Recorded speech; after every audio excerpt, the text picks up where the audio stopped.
Please state your business here. The Chief Justice is presently occupied with official matters. Huh. This place does look pretty heavily guarded. Guess that proves that Nervalet's files are really secure. Hey, don't you recognize us? Huh? Who are you? Just to be clear, I don't care who you are or who you might be related to. Our rules make no exceptions.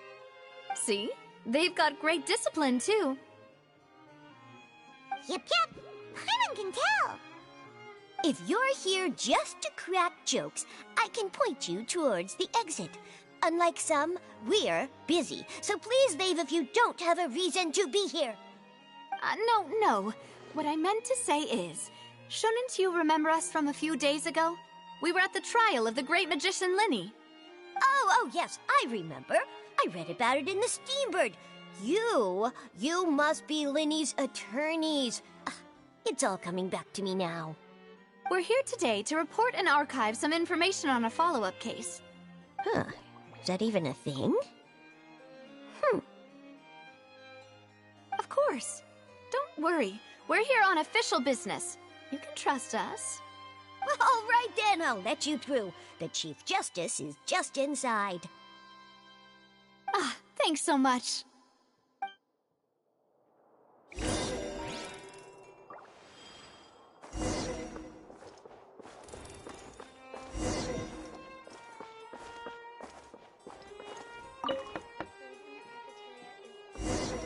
Please come in.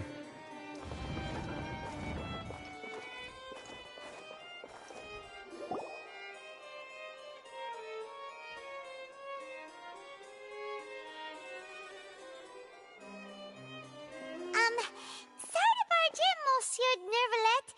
We only lied to get in because we didn't know any other way. It's all right. Please let me know how I may be of assistance to you. So you're not mad at us? We're looking for a man called Vacher.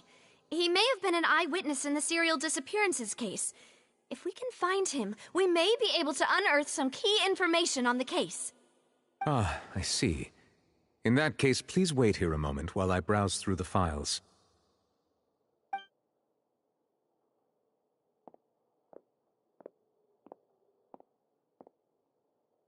Who knew that Nervalet would be so easy to talk to?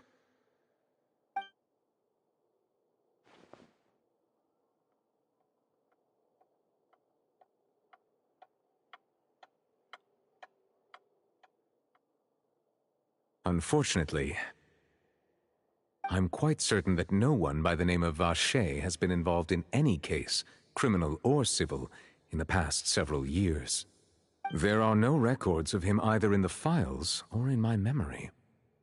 Traveler, what if it was really just a dream? Is that so? All right then. Thank you so much, Monsieur Neuvillette. We'll take our leave now. Ahem.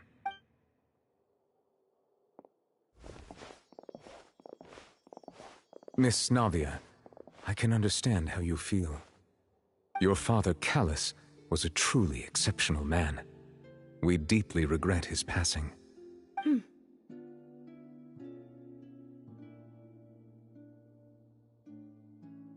And what are you trying to say, Monsieur Neuvillette? Are you trying to console me? Extend your sympathy? Or just express some tendril of regret? No. You are not trying to do any of that. I can hear it in your voice. There's no emotion behind your words. You only said those things because you felt like you should.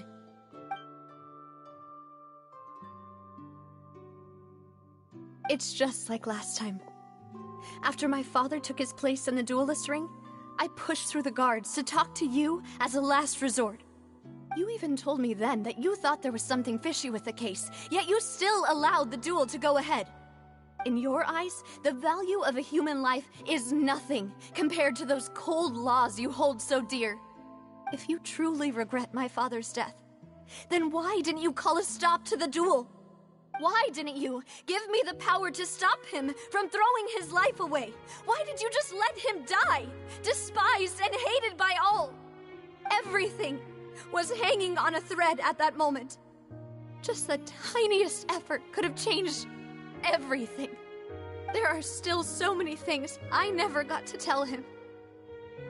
So many questions he still owes me answers to. If you really have no heart, then just look me in the eyes.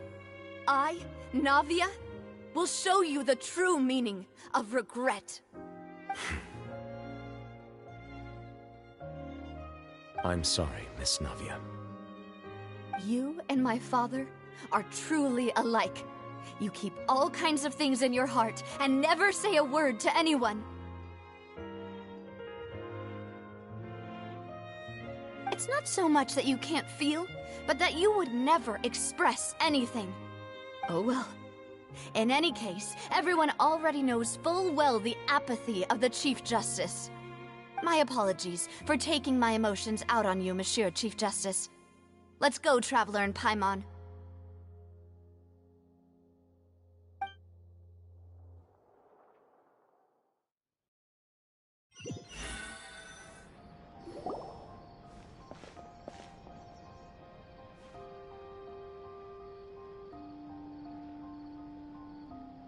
Navia, are you okay? I'm fine.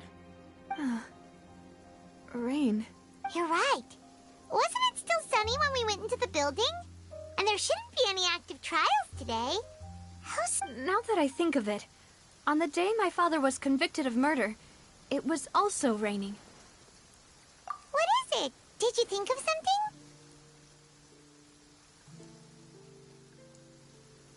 Yeah, he was outside.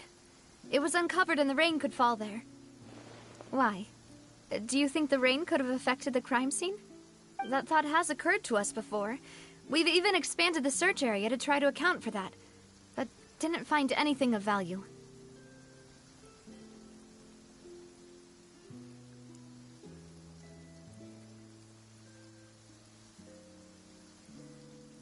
Oh? Wait. You don't mean... So you're saying that the true murderer could have been turned into water and then got washed away with the rain? Yeah, and if that's what had happened, then no one would have believed your dad, even if he explained what he saw to the authorities. I really think I found a true genius for a partner. You're completely right. How did I not connect the dots earlier? All right, let's go to Poisson. With this new lead in mind, we'll get to the bottom of my father's case for sure. Yeah, we're gonna make progress for sure this time. Do you want to go with me now? Or do you want to head over by yourself later?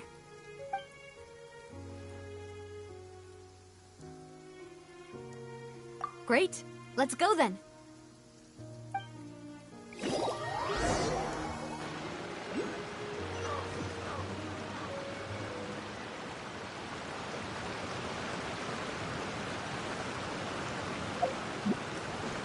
Follow the wind.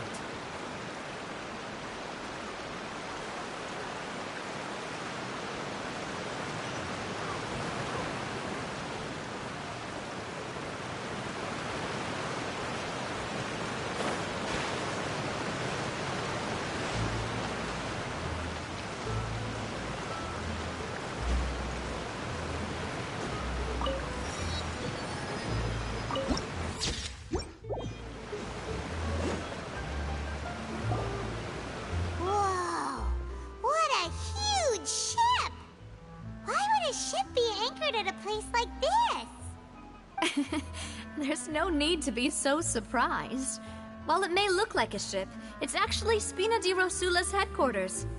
My father was the one who asked for it to be built like this. Perhaps our taste in exterior design is the only thing we occasionally had in common.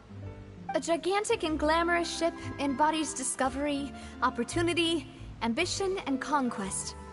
It symbolizes Spina di Rosula's bright and limitless future.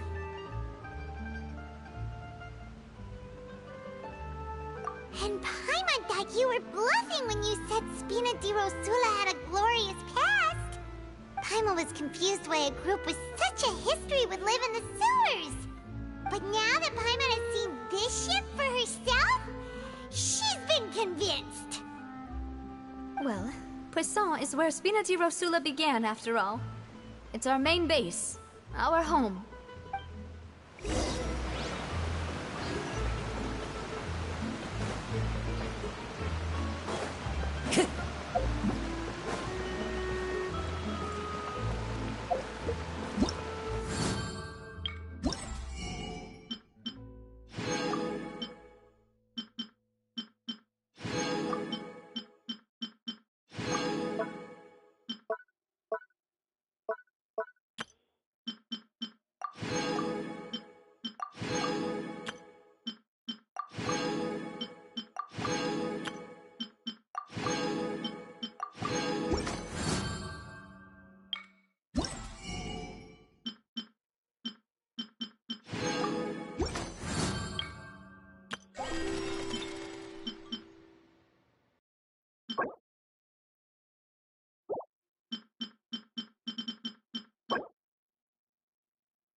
Time to go.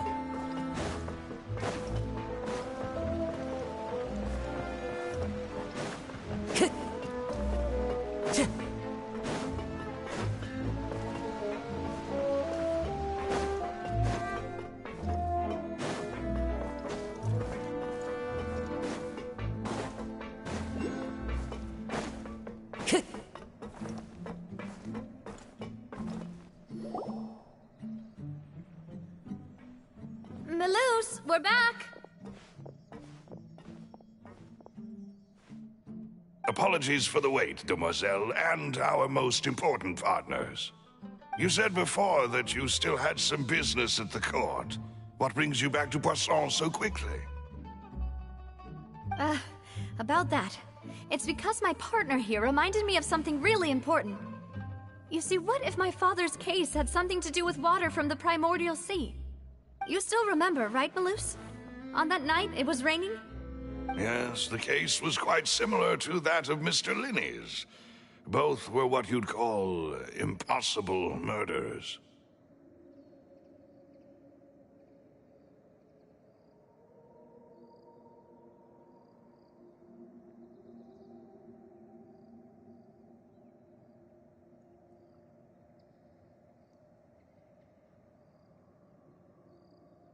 Could you tell us a bit more about what happened before?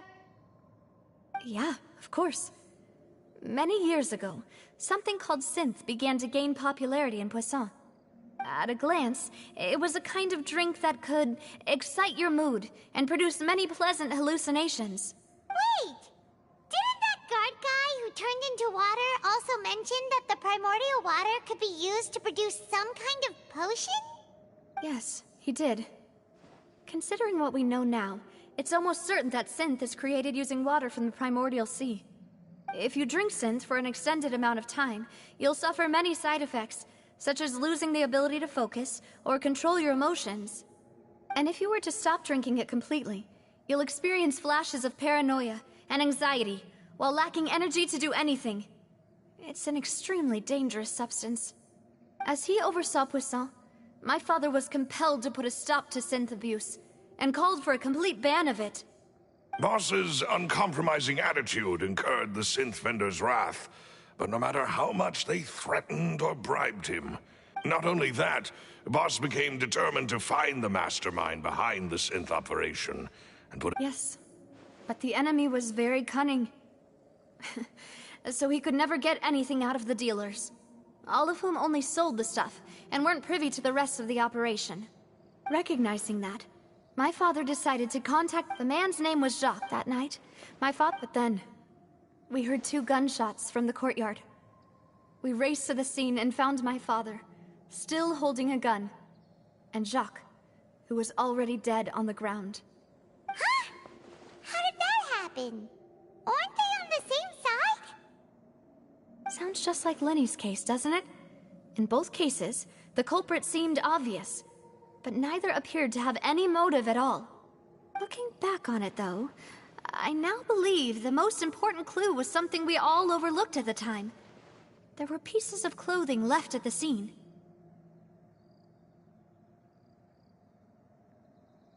Precisely. It's all thanks to you that I made the connection now.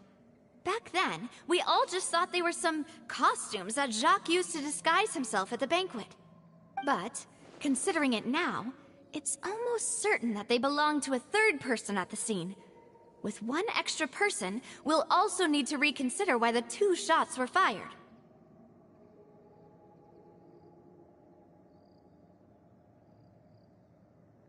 You're right. We still don't know what happened. But my intuition tells me that we're on the right track to figuring it all out. Jacques was an empathetic man who was infinitely remorseful for his past actions. It's unlikely that he turned on Boss with 0 warning. I think this third person is probably the key to the full truth. On that note, however, even though this will not please you, demoiselle, as your and your father's butler, I must still offer a word of warning. Our opponent is insidious and cruel. They are extremely difficult to deal with, and Boss has already lost his life trying to bring them to justice. Even though Spina de Rosula has lost most of its former glory, Poisson has welcomed a new time of peace, and we have been allowed to live out our lives. There is no need to follow your father's path. It would be both wise and in line with Boss's wishes to step back and give up on the case. If that's indeed what he wished for, was I not the closest person to him? What was the point of him dying without sharing any of the secrets he knew? Synth is still here. Callus the Unfaithful is still his epithet. And Spina di Rosula is barely getting by. Nothing has changed.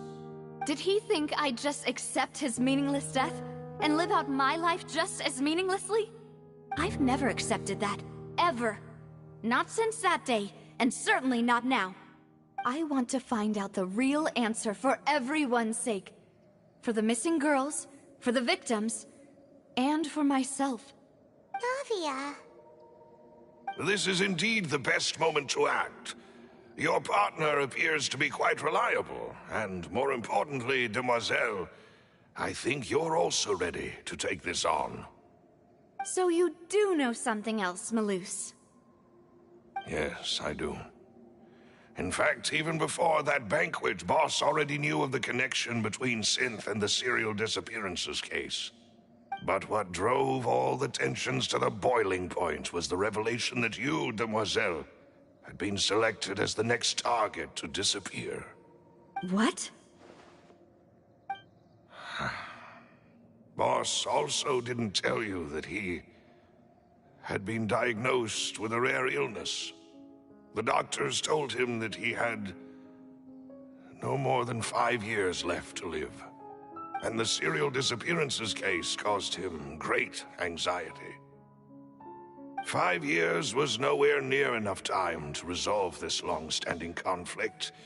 But once he passed away, all the danger would pass on to you. Knowing all of this, he decided to use one final intimidation tactic before his death. He claimed to have already gotten his hands on some key incriminating evidence for the other side, and even told some members of Spina di Rosula about the details. But as long as you remained safe, he would not share the evidence with the public. If something were to happen to you, then he and all those he told would immediately expose all they knew about Synth and the disappeared victims. Right, so nobody would be able to get off scot-free. As we've seen, Boss's tactic has worked. Even though Boss has been gone for a long time, the other side has not tried to take Demoiselle's life. No, I don't believe it. He never appeared to look sick to me.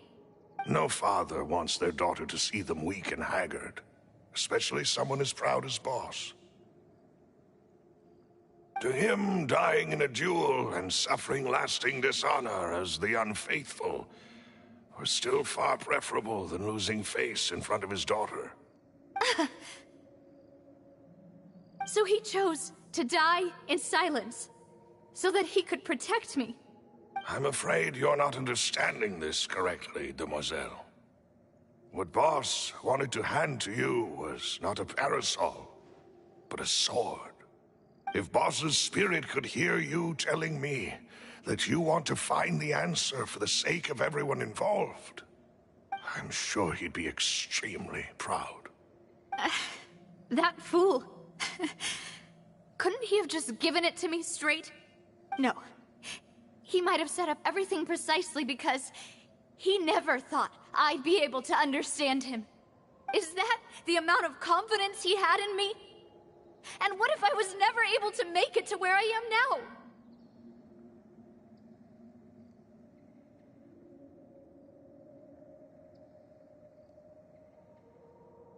Yeah.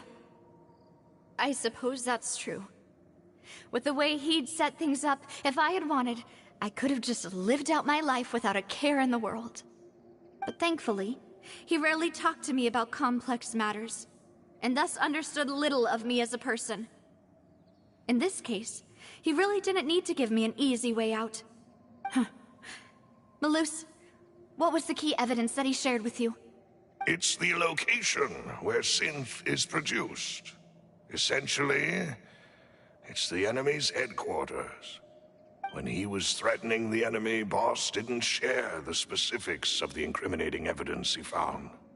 But if you want to use it against the enemy, you'll still have to take several things into consideration.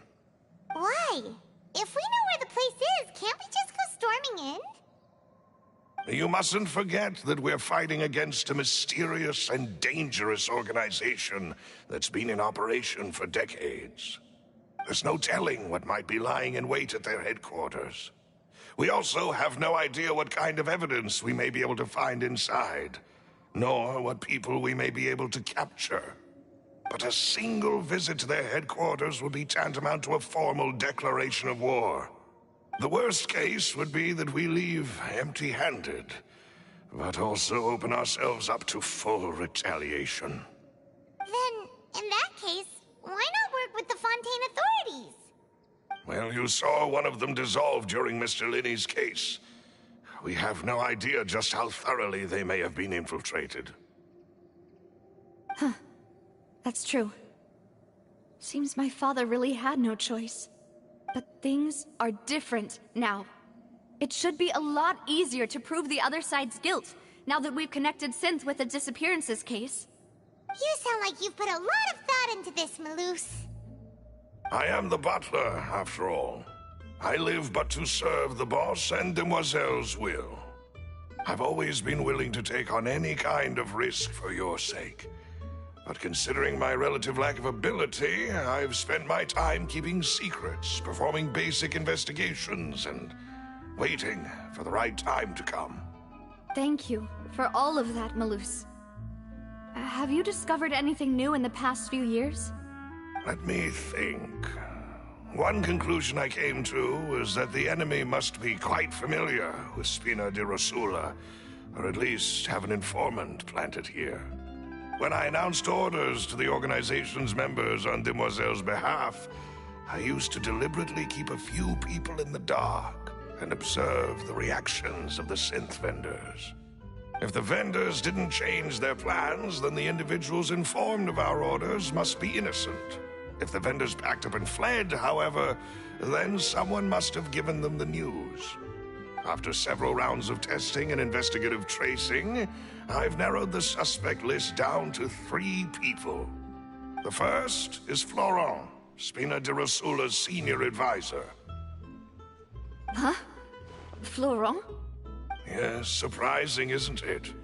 He was one of the people Boss trusted the most, which also means that he was someone who understood Boss really well. Thanks to his position within Boss's innermost circle, he always knew our upcoming plans and could thus avoid capture this whole time. There's someone else like him too. Marcel, the head of Confrérie of Cabriere. Uncle Marcel.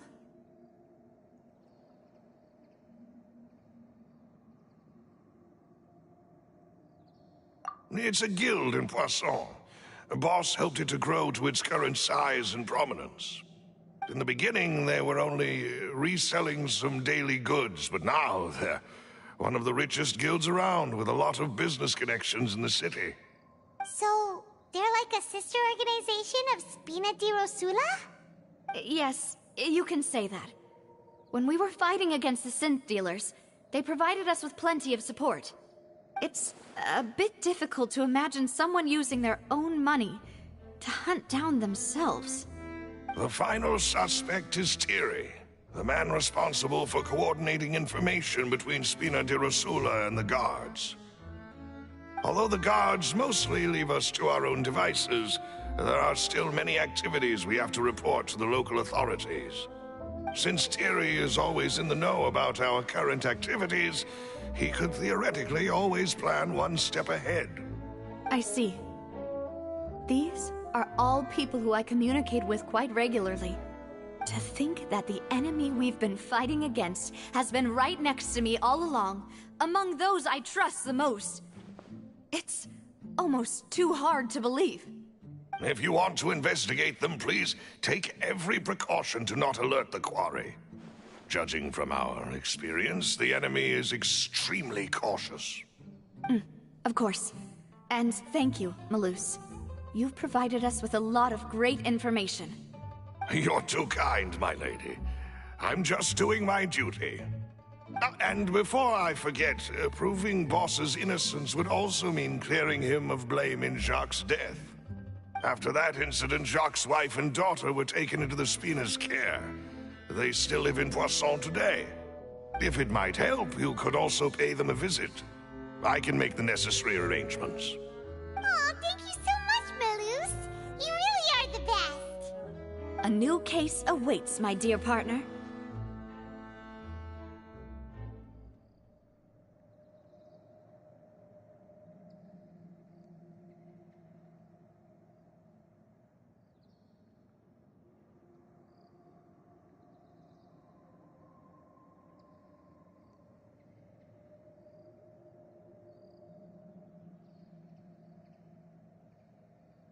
I hope we can work together to uncover the truth and end this case once and for all.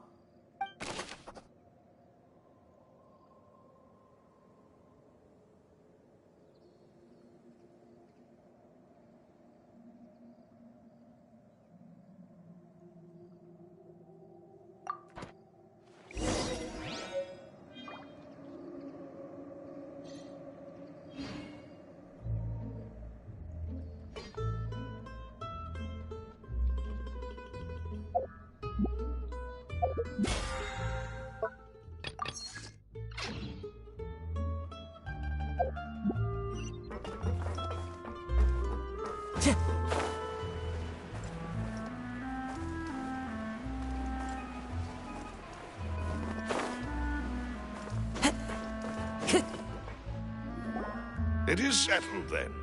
Please excuse me, and enjoy your conversation at your leisure.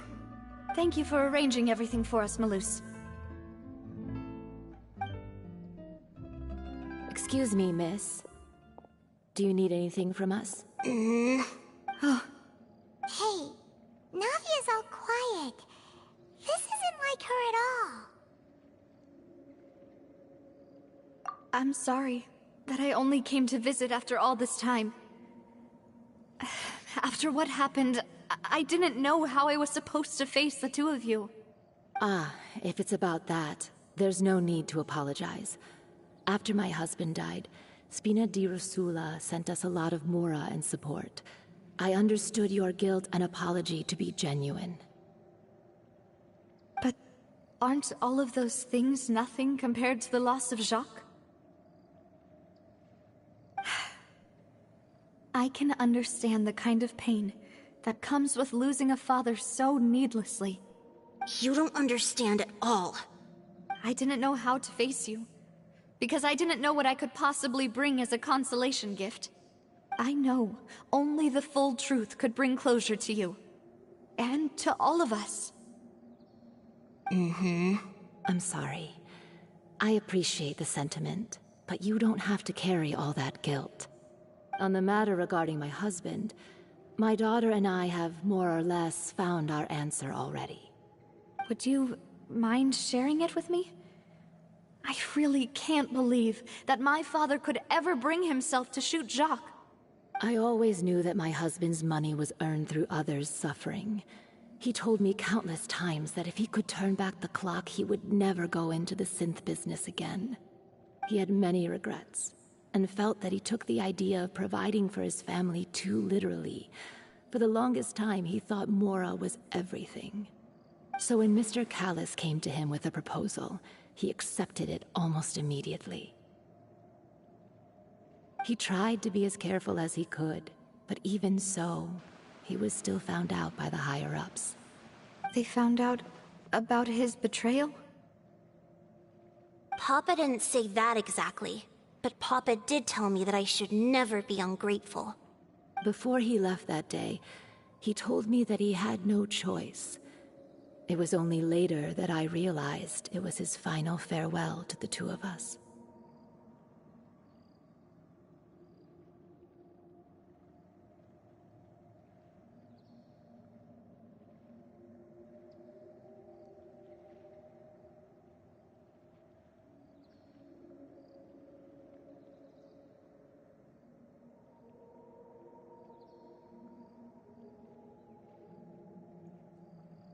I don't know that for sure, but you could say that's the conclusion I eventually came to. Which is why I'm the one who should feel guilty.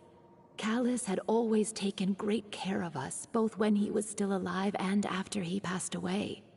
Even if he fired the shot that killed my husband, it was likely in self-defense. It is impossible for me to hate him for what he had done. But Mama, why is Papa still the bad guy if he did the right thing? Papa always wanted to be a good man, so why did he have to do a bad thing in the end? Well, things aren't always as they seem. You still feel like your papa was a good man, right? Yeah, Papa was a really good man. The best in the whole world. Then you should hold on to that. If a good man had to do a bad thing, then he must have had his reasons. Regardless of whether he left you a parasol or a sword. He must have done so to give you a better life. Oh. Thank you for everything you've told me. I will definitely find the truth. The current state of things is not something I'm willing to just sit back and accept. Thank you. I'm very grateful to hear this from you. Even though your personality is quite different from your father's, your determination when you speak is really similar. You really think so? That's the first time anyone said that to me.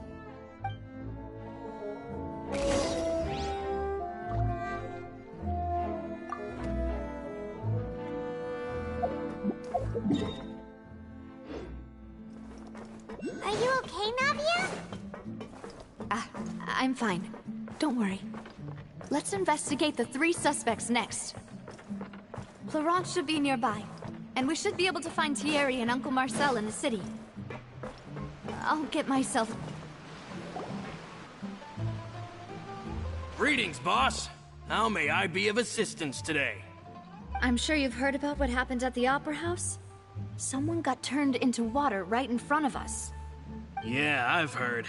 With something that dramatic, I'm sure journalists will milk it for all it's worth. And it'll be all the talk for the next several weeks.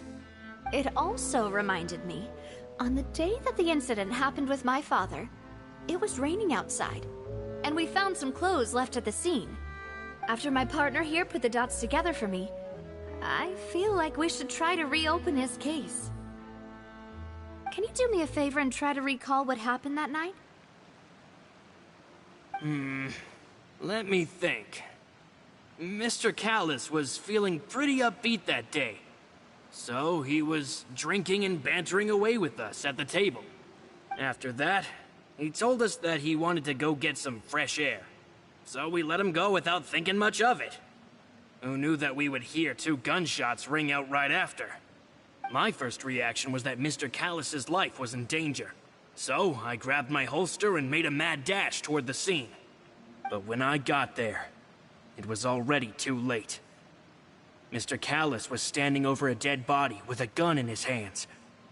All we could do was look back and forth at each other, not knowing what to say. So you also remember 2 gunshots then? Indeed. The guard said that the first shot didn't hit anyone, while the second killed Jacques. But I've never really bought that explanation. Reason being, Mr. Callus had left his gun on the table.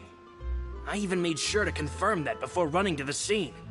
But according to the guards, that doesn't mean he couldn't have had other guns on his person. About the clothes left at the scene that you mentioned, do you think there was a third person there who was turned into water? At least from our perspective, my father had no reason to kill. So he would also have no reason to bring an extra gun with him. The gun he was holding probably belonged to Jacques, or a third person on the scene. Yeah, that makes a lot of sense. So you're saying Mr. Callus ended up with the gun because he seized it from one of the other guys? But hold on. If that's what had happened, then why didn't he share the truth with any of us? He didn't even want to face the Oratrice machine, and chose instead to prove his honor in a duel.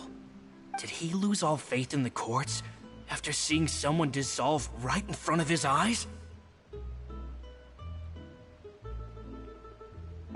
About that, Malus told me a thing or two. So, I think I can understand why he committed to the duel. I'll tell you everything, once the whole truth has been revealed. I understand. Then, I'll leave Mr. Callus's honor in your hands, boss. And if I may just say one more thing. The whole Callus the Unfaithful epithet has been a thorn in my side since the day it was invented.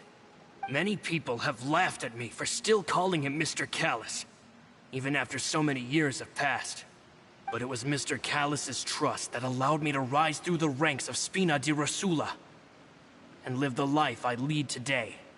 No matter what others might say, he'll always be the man I respect the most. And he'll always be my boss.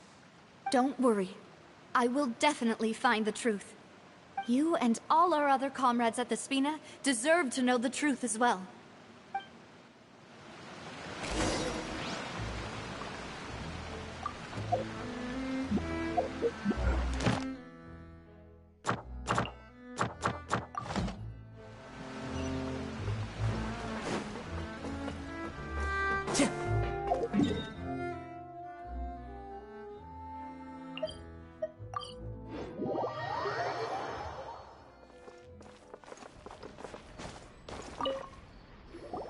Hey, Thierry! It's me! Oh, now, what brings you here, Miss Navia?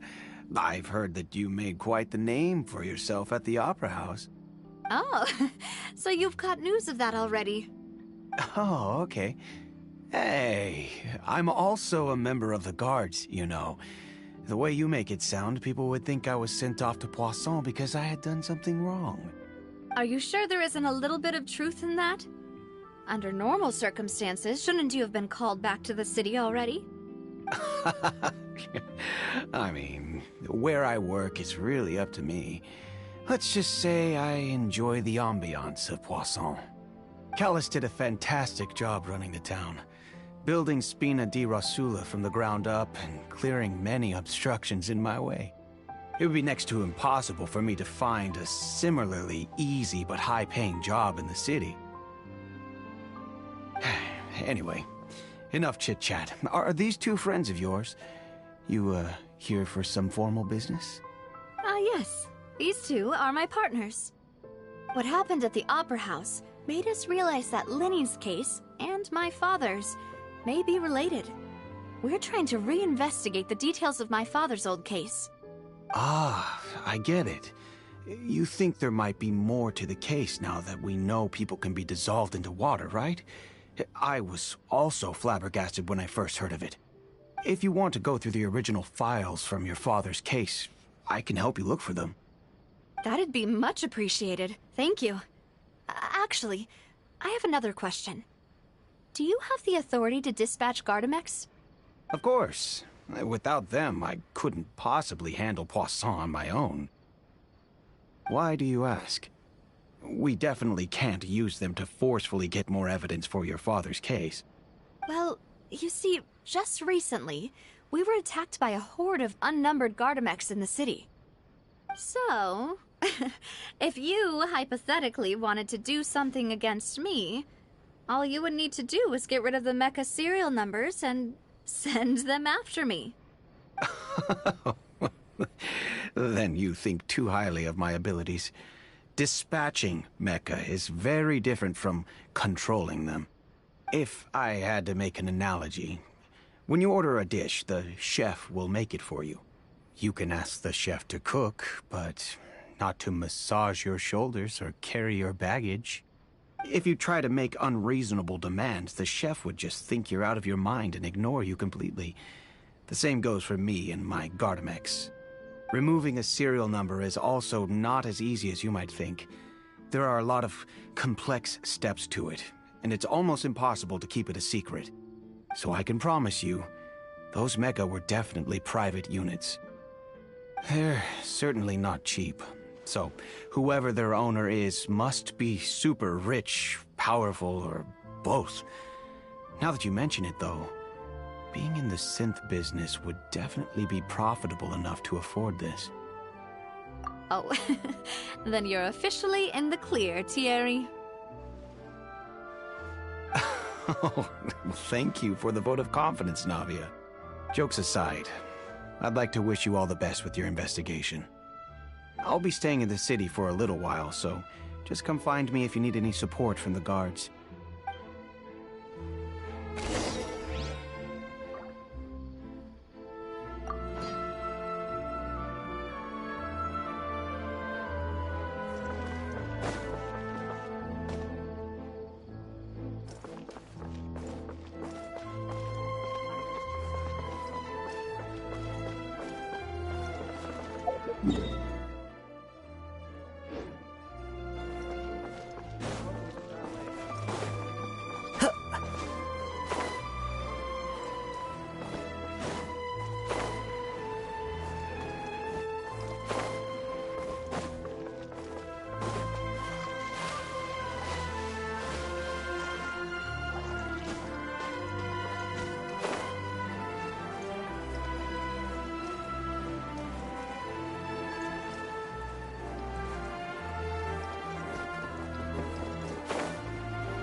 Hello.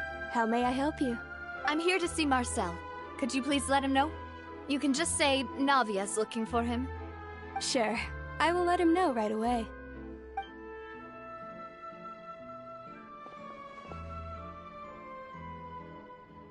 Navia, hello. Sorry to keep you waiting.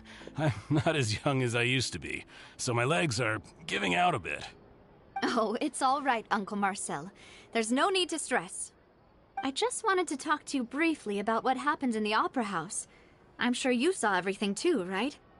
Yes, I've never seen anything so strange. Oh, you were at the Opera House too? That's right. I went there with Navia to see the magic show. Who knew it would turn into a whole murder mystery? I also witnessed your marvelous sleuthing work. Quite impressive. To beat the Hydro Archon at her own game on her own turf, I can already imagine everyone in Fontaine discussing your exploits over a few glasses of wine. Oh, Paimon doesn't want to become the talk of drunkards. Apologies. It's just how Fontaine is as a nation. Everyone loves drama and theatrics. Uncle Marcel, you've also noticed that other thing, right? The fact that humans can dissolve in water? Yes. I was reminded of your father's case right away. Is that what you're investigating now? Exactly.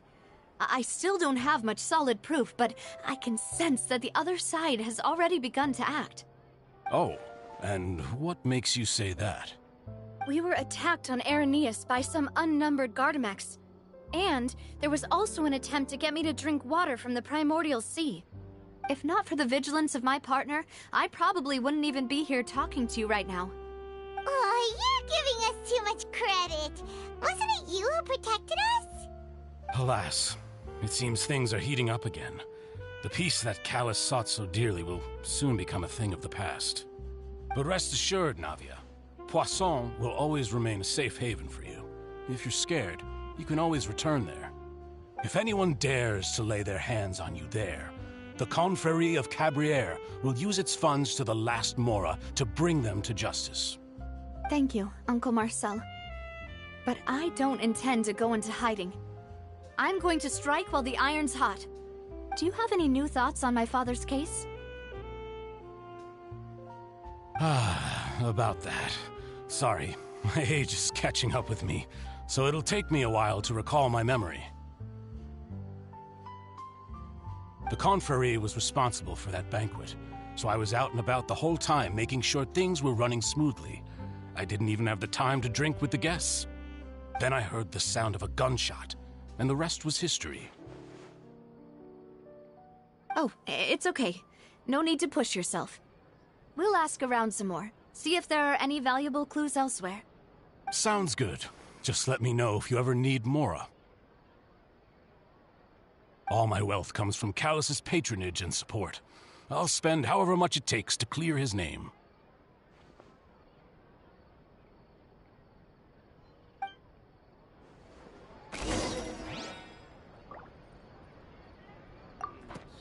This can work.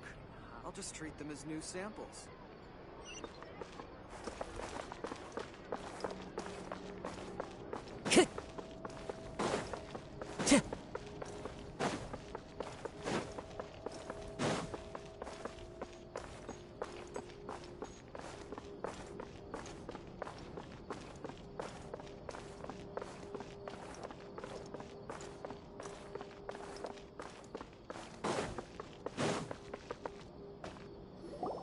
We've talked to all three suspects, purely based on their conversations with me. None of them sounded particularly suspicious.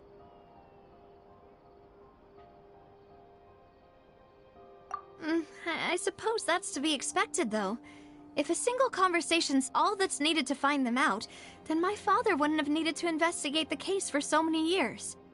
Anyway, even though we didn't make a breakthrough, let's still compile what we were able to find. But where should we start? Ah, you're right! Flora mentioned that Callus probably only ended up with the gun because of circumstance. That makes sense. According to Jacques' family members, he already told them that he had been discovered, and that he had no choice before he left home that day. If I had to guess, he probably received an order from the synth boss to kill my father. Had he refused, he and his family's lives would have been forfeit. So, Jacques fired the first shot?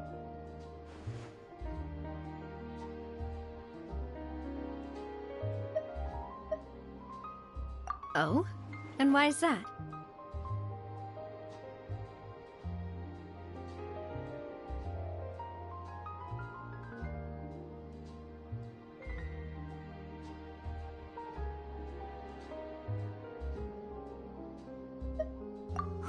That's a good point. Jacques probably already knew that he was just being used as a tool for murder. And once he had completed his mission, he'd be of no more use to his boss. So, what would make more sense from his perspective would be to turn his back on the Order and seek protection from my father.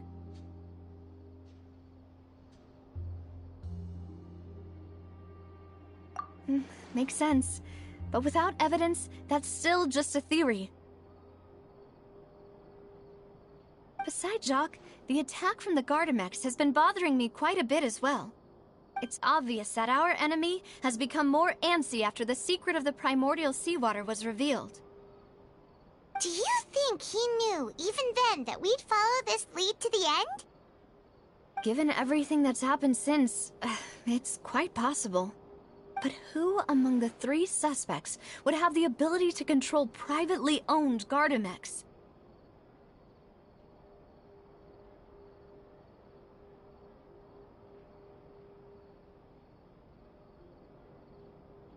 Florent? It is true that he was closest to my father, and thus had the best chance of learning about his dealings with Jacques. But as Spina di Rosula's advisor, his work mostly deals with personnel and security, so he shouldn't have much means when it comes to finances.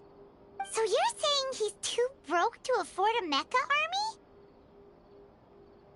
Exactly. He can't. And even if he could, I don't think he would be able to dispatch a whole group so quickly.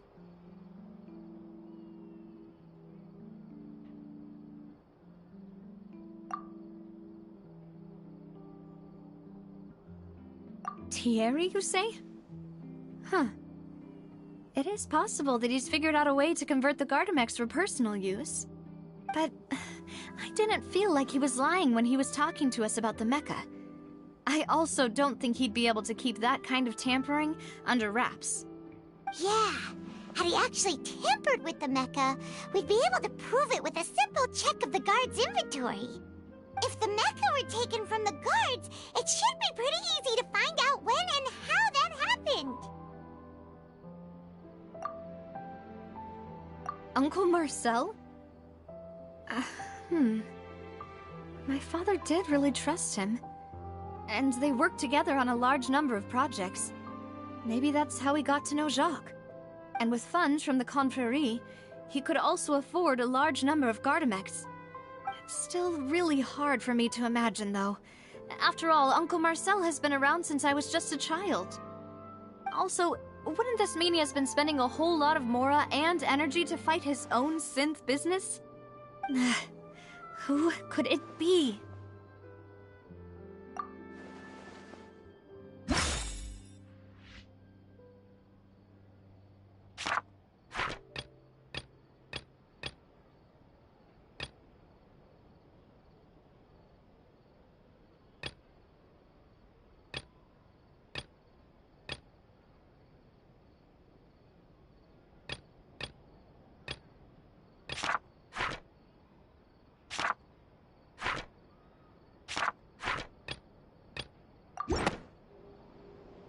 You know, if you think everything through, Uncle Marcel is indeed the most suspicious of them all.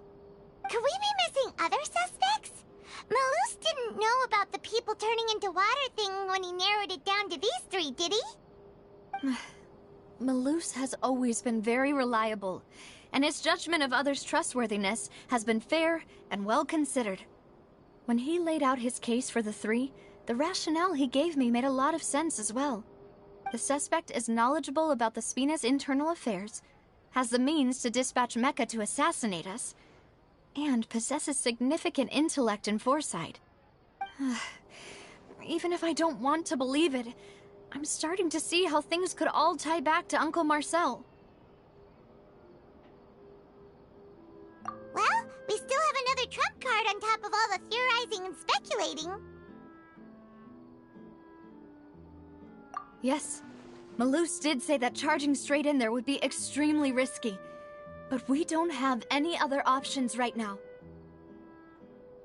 We need far more solid proof before we can hope to go charging in on our enemy. Navia, here you are. Oh, I've been looking for you. Huh? Aren't you the guy from the guards? Did something happen? Yeah. News came from Irenaeus just after you left. We've got another trial on our hands. Wasn't that place built specifically for holding trials? What's so newsworthy about this one? I know. But they said the person they're putting on trial is a Fatui harbinger called Tartaglia. What? Is that someone you know? Yeah, we know him. Maybe even a little too well. Well, he's been accused of being the true culprit behind the serial disappearances case. It's absurd, don't you think? Wait, how? None of our investigations have had anything to do with him. That's what I thought was strange about it, so I came to tell you the news right away. If the charge against him stands, then it'll be next to impossible to get the guards to support any of our planned investigations. Right. Because they'll think they've already found the culprit. Yeah.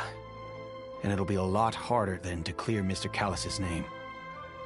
I understand. Well, partner, what do you think we should do? We still haven't found any conclusive evidence. Huh? Split up? What do you mean?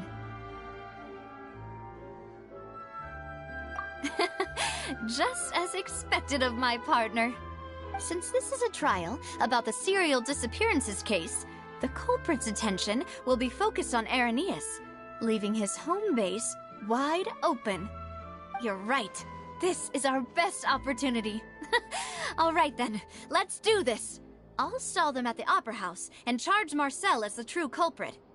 I won't have any chance of making that charge stick, though, unless we find more evidence. It'll be up to you to make it back in time and hand the decisive evidence to me. We'll help you, just like you helped us in Linny's trial. Demoiselle, please allow us to accompany you. I'm ready.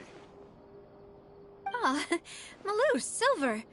When did... We heard that you'll be leaving Poisson and figured that you might require our assistance.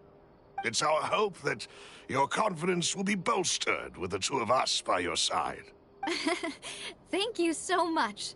Then, let's make haste for Irenaeus. Paimon, Traveler, I'll see you at the Opera House. See you then!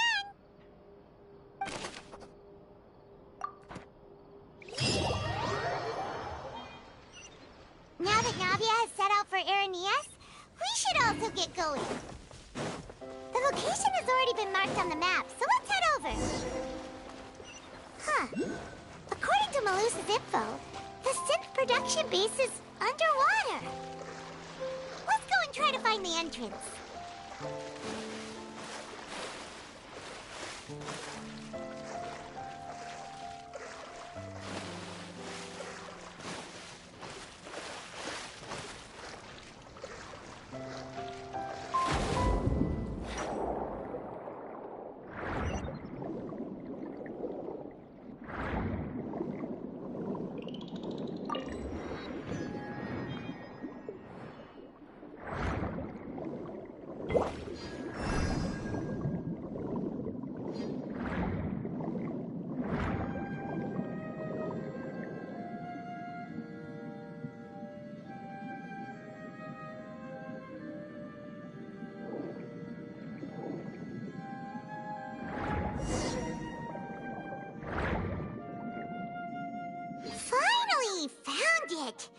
Huh.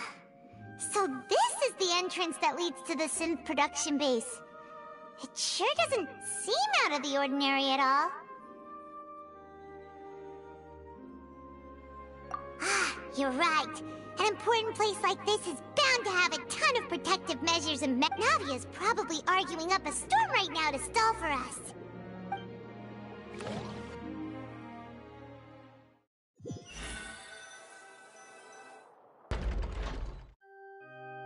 It would appear that I must repeat my question again, Mr. Tartaglia. Do you accept the charge that you are the true culprit behind the serial disappearance? To be perfectly honest, I don't understand your country's complicated court system, or the reason why I'm being charged with something I've never even heard of. However, I did hear that people who have been charged can choose to participate in a duel to clear their name. Is that right? In which case, as long as I accept the charge, I can have an all-out fight with that champion duelist Clorend, right?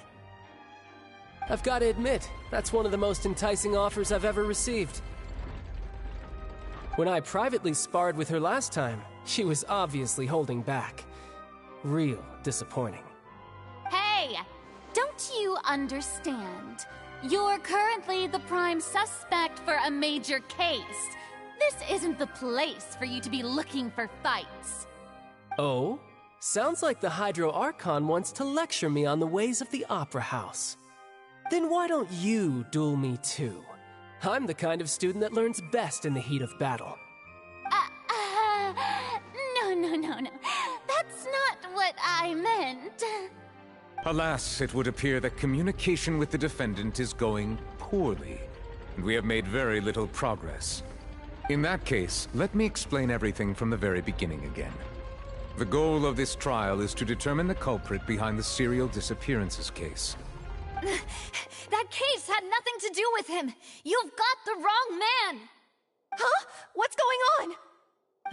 Why is she interjecting again? I told you it couldn't be one of the Fatui Harbingers. Miss Navia, this is the second time you've interrupted the court proceedings.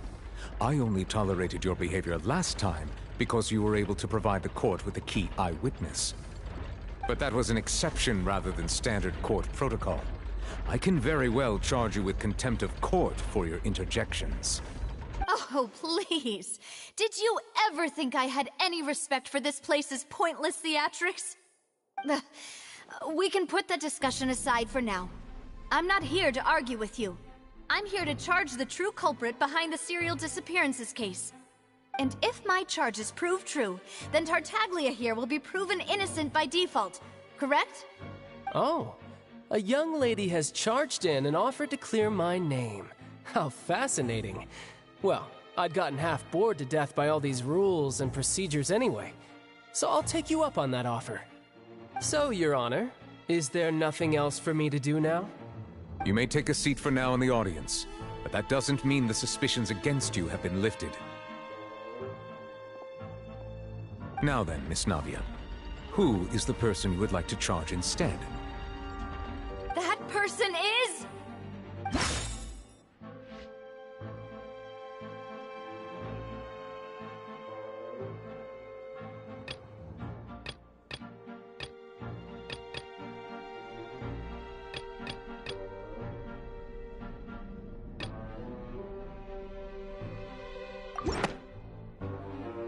Marcel, the head of Confrérie of Cabrières! Huh? What confrérie? Never heard of them in my life. I've heard of them, but weren't they Spina di Rosula's sister organization? Oh, is this going to be a friends to enemies type situation? Please let me remind you, Miss Navia, that charging someone is an incredibly serious matter. Committing to the charge also means taking on the legal responsibilities associated with it. And if the charge fails, depending on the circumstances, you may also be charged with the crime of making a false accusation. Knowing this, do you still wish to charge this man? Yes, I do. In that case, I declare the charge to be valid. Miss Navia and attorneys, please take your places on the court. Members of the guards, please contact Mr. Marcel right away so that he may stand trial.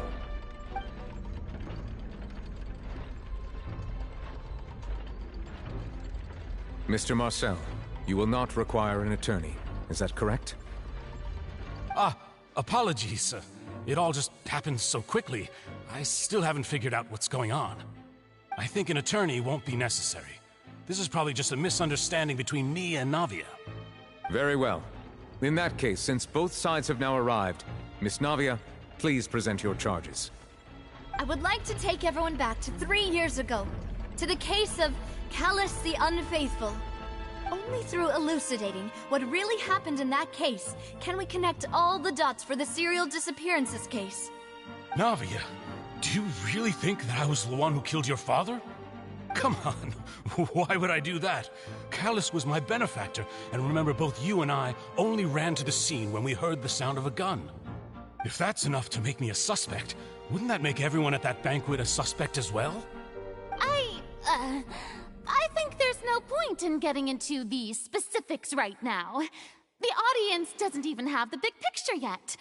Even I'm struggling to remember some details of that case. Exactly correct, Your Honor. I must refresh everyone's memory about that case before I can explain my charge and reasoning. I see. In which case, I will recount the findings about that case as originally recorded by Maison Gardiennage.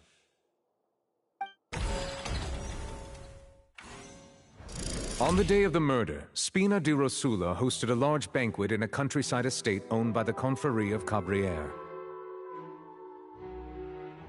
During the banquet, all attending guests heard 2 gunshots from the courtyard. When the guests arrived at the scene, they found the primary suspect, Callus, holding a gun, while his acquaintance, Jacques, lay dead from a gunshot wound.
The guards' investigation did not recover any other firearms from the scene.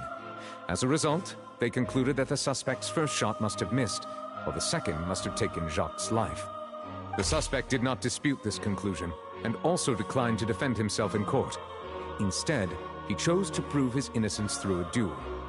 Callus was defeated by champion duelist Clarand in the ensuing duel, and soon succumbed to the injuries. These are the known facts about the case. The one with the motive to kill was Jacques, not my father. And even so, Jacques still had no reason to pull the trigger. In truth, the third person shot Jacques first, and was shot in turn by my father when my father seized the gun from him. After that, the true culprit turned the third person into water, erasing all traces of him from the scene. Thank you for the summary, Your Honor. Of course, the guard's conclusion appeared quite sensible to us at the time. However, we should revisit the case now that we've gained new information about the abilities of water from the primordial sea.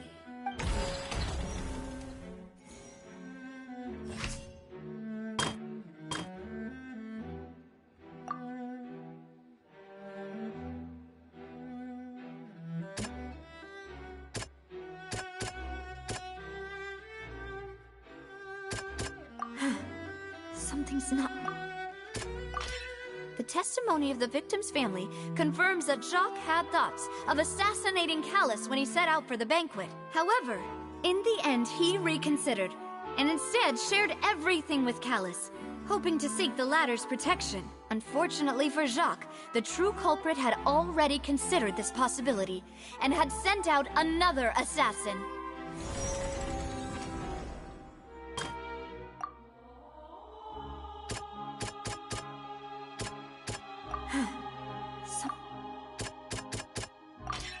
A pile of clothing was found at the scene. The guards once believed they were used by Jacques as a costume to disguise himself. But now, it is clear that the clothes were proof that there was a third person at the scene, and that they were turned into water after committing the murder. Since it was raining that day, the culprit was confident that they could use the rain to wash away all traces of their dissolved accomplice.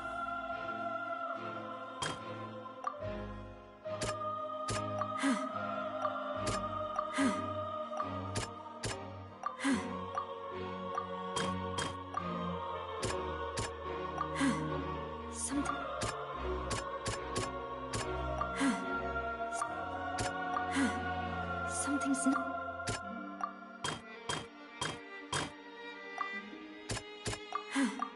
Something's not... This assassin first shot Jacques, then turned to shoot Callus, only for Callus to wrestle the gun from him and kill him instead. Realizing this, the true culprit caused the hired assassin to dissolve into water, leading everyone to believe Callus was responsible for Jacques' murder.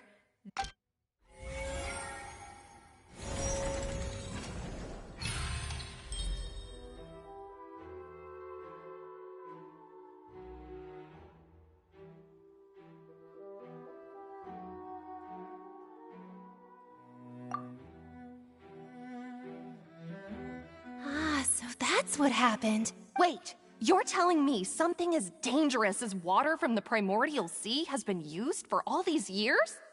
What a great theory. It also explains Callus's and Jacques' respective motives. I guess they didn't shoot each other after all. Mr. Marcel, you are the one being charged with the crime. You should provide a rebuttal if you wish to prove your innocence. Ah, but I think I agree with everything Navia just said. In fact, there was nothing in her speech that directly implicated me. Then, may I ask some questions?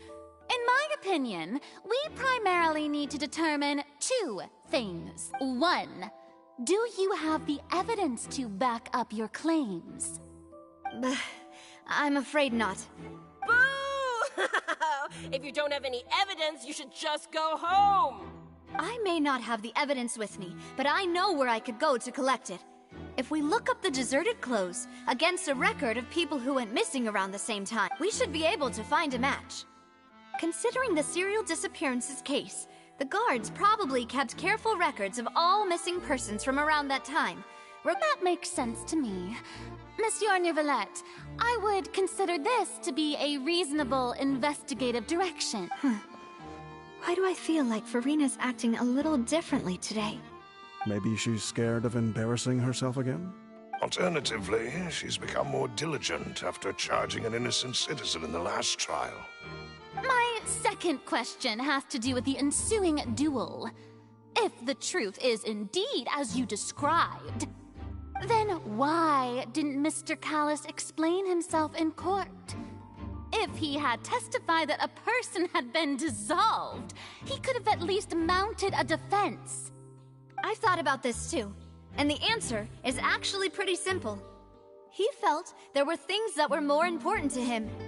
The dissolving power of water from the primordial sea is an important secret for the true culprit of the serial disappearances case. My father could have exposed it for all to see, but he chose to take it to the grave. At that time, Spina di Rosula was in dire straits, and his reputation had already been shattered. He had no guarantee that going forward with the truth would allow the culprit to be brought to justice. What was certain, however, was that it would paint a gigantic target on my back. Boss once told me that Demoiselle had already been selected as the next target of the serial disappearances case. What? If the secret had gotten out, the culprit would have fought an all-out war with Espina right there and then. I wouldn't have been the only one in danger.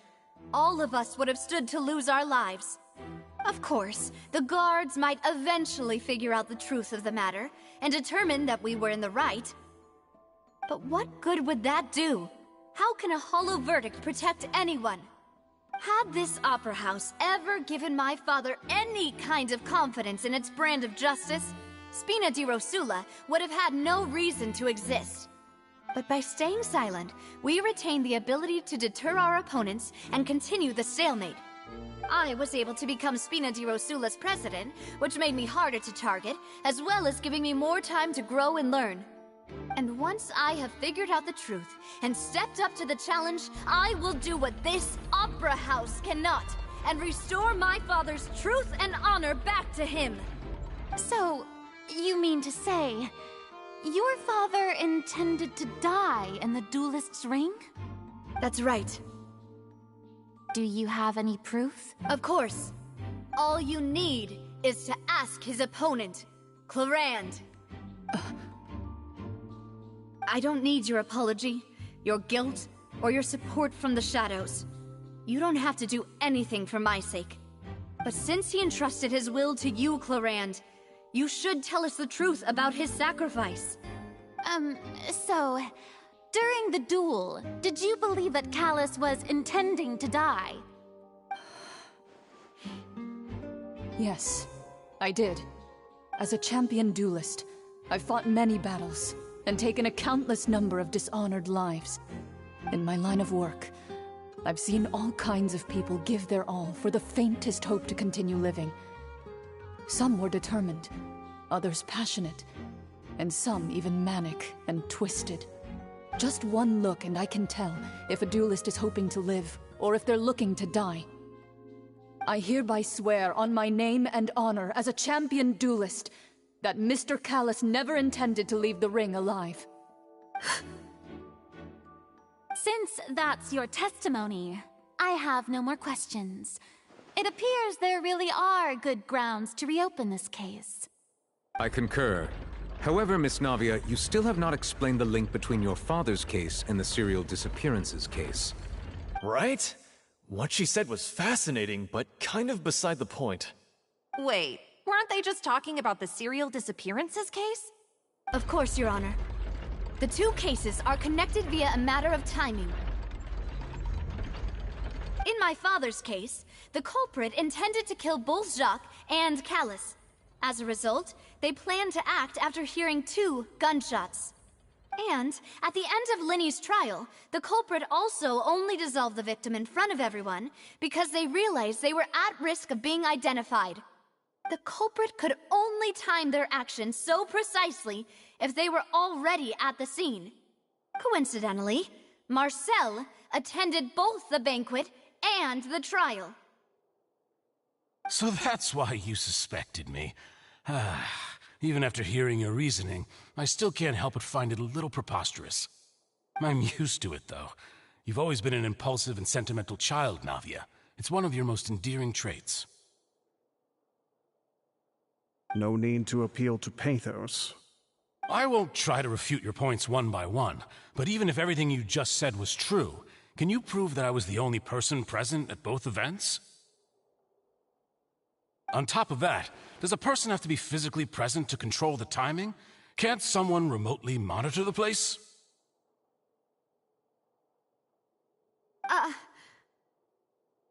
Don't know what she can say to that.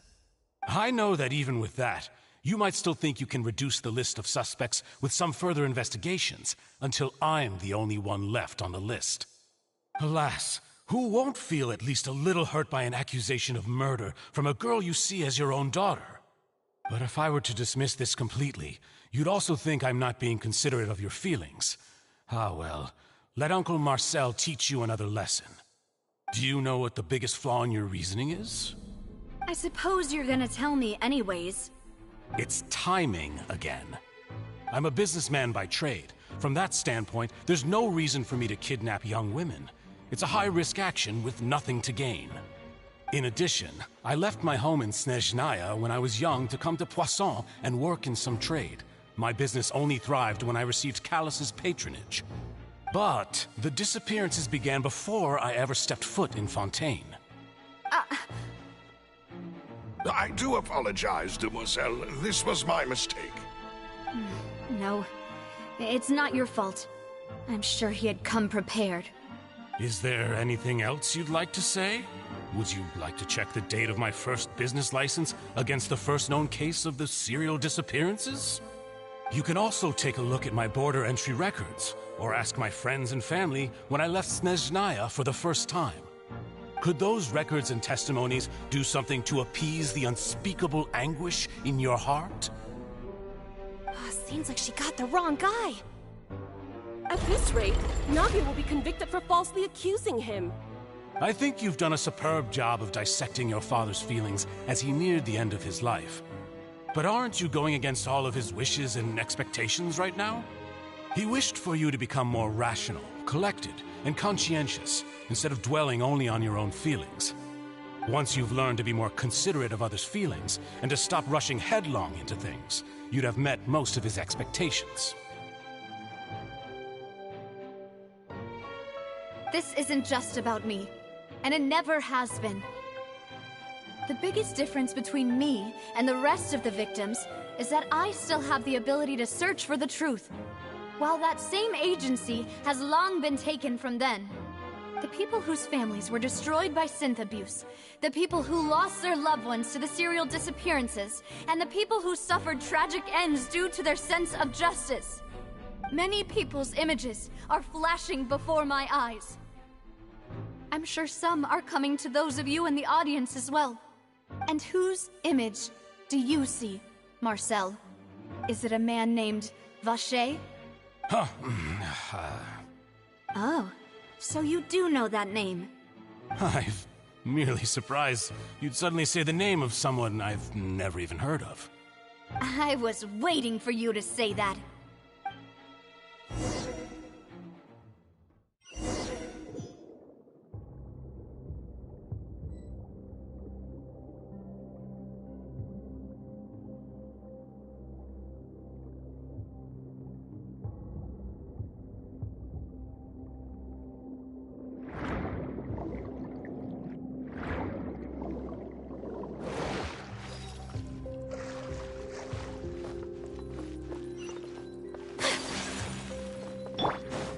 Time to go.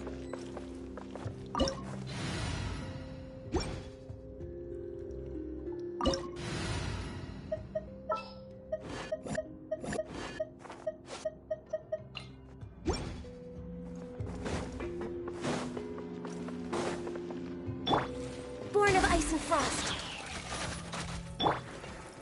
Into the wind. Take flight.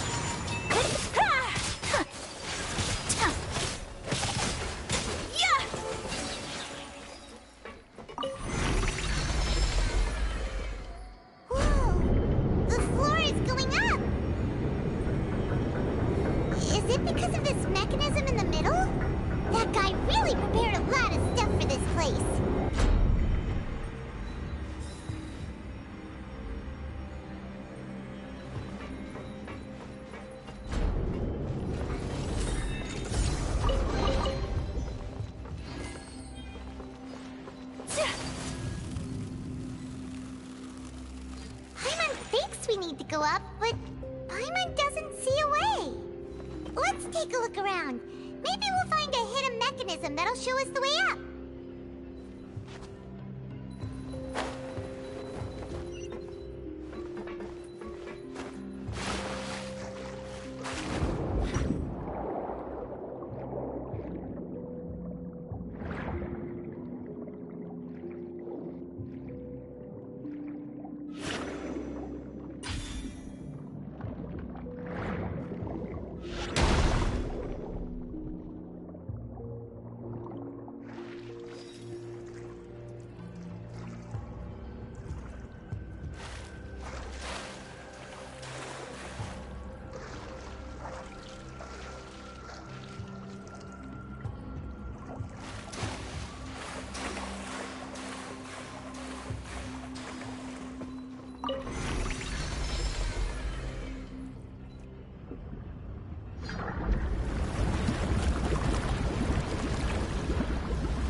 The water level is rising! Now we can swim to the top! But this is still a ways away from where we need to go.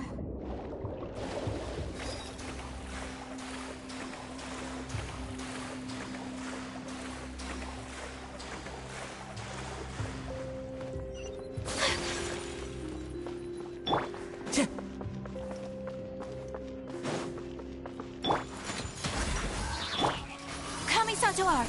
Sumetsu! Whirling snow! One with nature.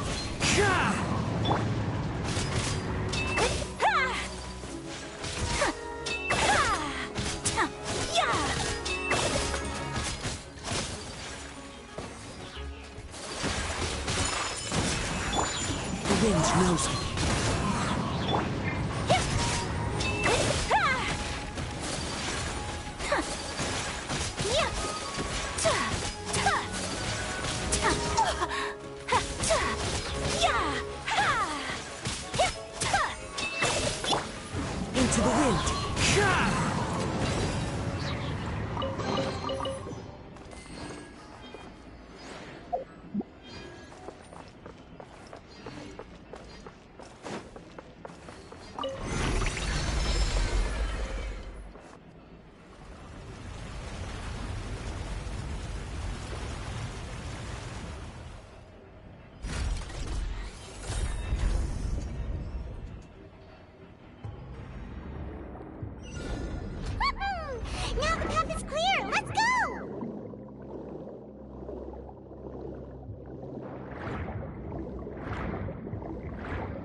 Time to go.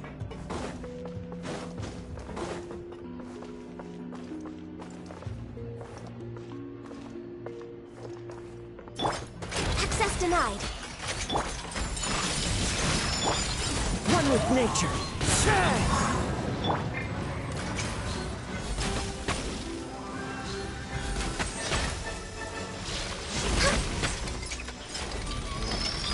Born of ice and frost. Into the wind.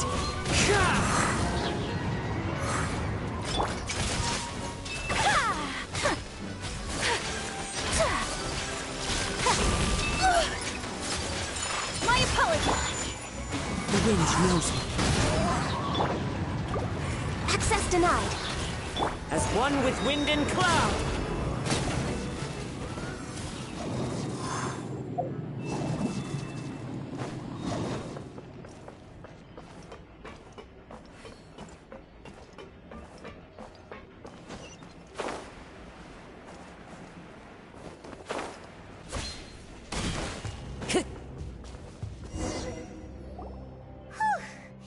After all that, we finally made it to the innermost sanctum.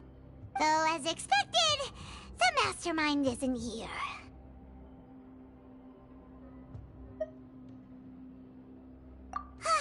That's right. Then let's hurry up and find some evidence so we can get back to the Opera House and help Navia.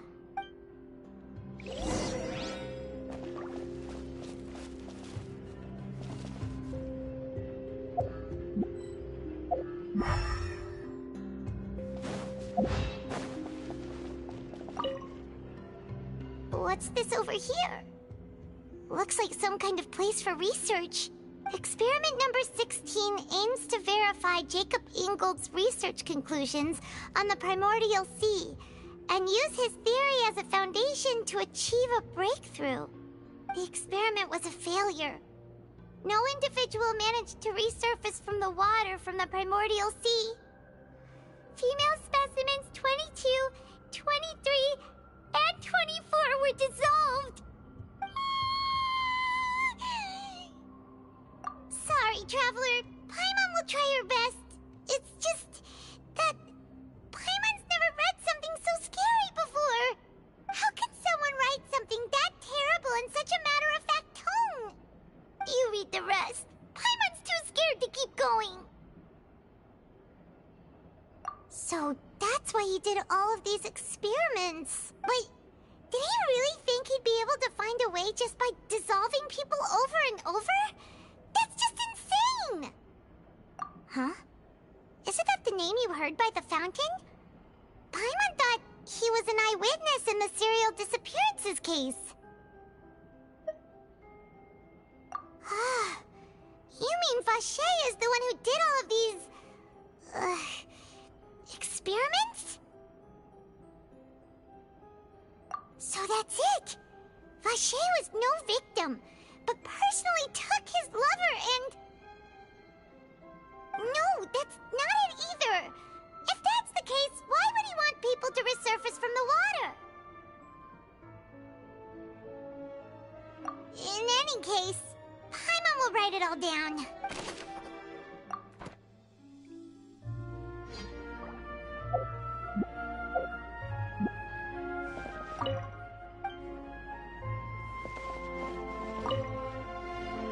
Whoa!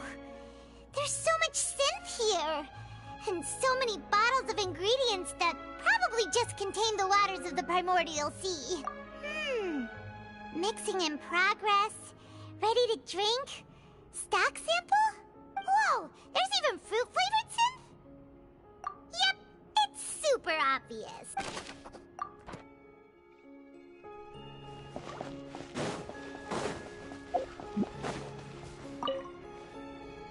Let's see what's written here.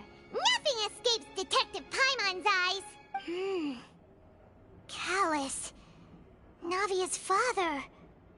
Oh, this seems to be an investigation report on him.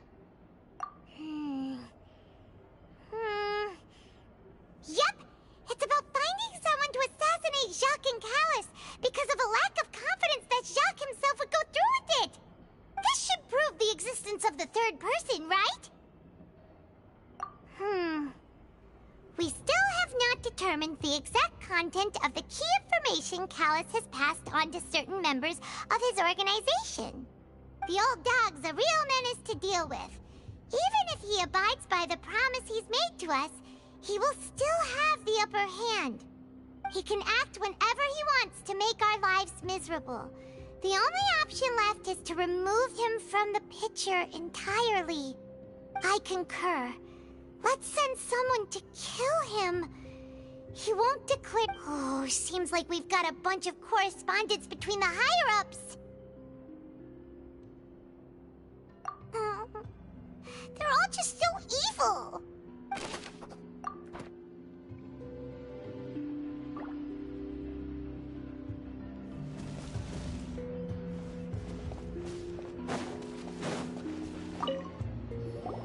What's all this? Pink accessories, a hair tie, a necklace, even a makeup box. Oh, Paimon sees it too, but why are all these cute things labeled with different girls' names?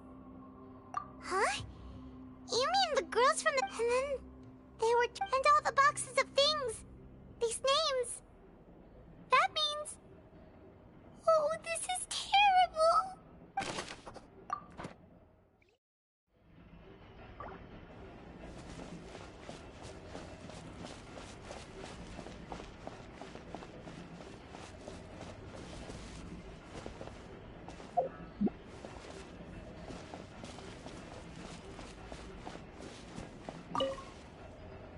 Oh, look! There's an important-looking basin over here, and it's full of water. That means this is where they make all the synth! And that special water is the main ingredient! If you dilute it with normal water, you'll get synth, but the pure stuff can dissolve a human! Paimon will take notes on this incriminating evidence. We've looked at almost everything here, and it's... Yeah!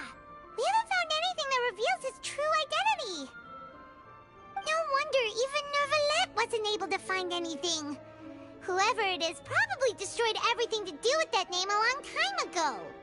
That way, even if we bring all this back to the opera, we won't be able to identify the true culprit. Sure thing. Paimon won't admit defeat to this guy either.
Well...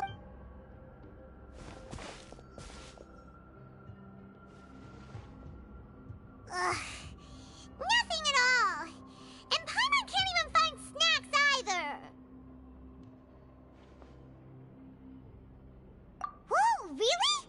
Let Paimon see! Vignier. Isn't that Vache's lover's name? Then you found her diary! Aw, it's just a normal diary chronicling their love story. She was... so many! A whole page's worth! But they're all crossed out. Was she unhappy with all of them? The final name she decided on was... Marcel. Wait, but Marcel's pretty old. Has this case been going on for so long that he's Vache and Vignier's grown son?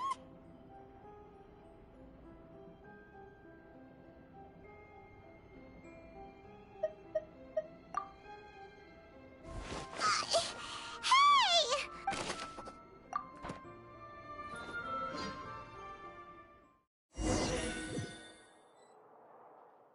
And whose image do you see, Marcel? Is it a man named Vache? Oh, so you do know that name. I'm merely surprised you'd suddenly say the name of someone I've never even heard of. I was waiting for you to say that. Navia! We're back! As expected of my partner. I just knew you'd return in the nick of time. Just how often do you intend to flout the rules of this court? It's all right, Monsieur Nervalette. Given their confidence, I expect they've found the crucial evidence.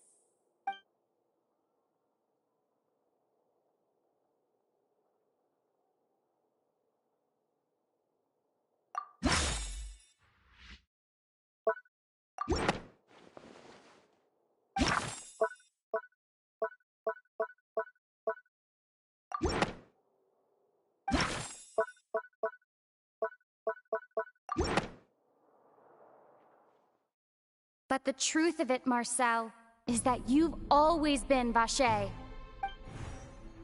Huh? We've investigated your lair and we already know everything! After your lover, Vignier, was dissolved, you kept abducting young women to experiment on the hopes of bringing... You even created Marcel as a new identity and destroyed all records of your past as Vache! So that's it.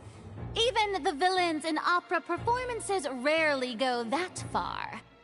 And with that, Marcel's motive has now been established. This information regarding your past also dismantles your prior timing defense. Well, Marcel, do you know where you went wrong?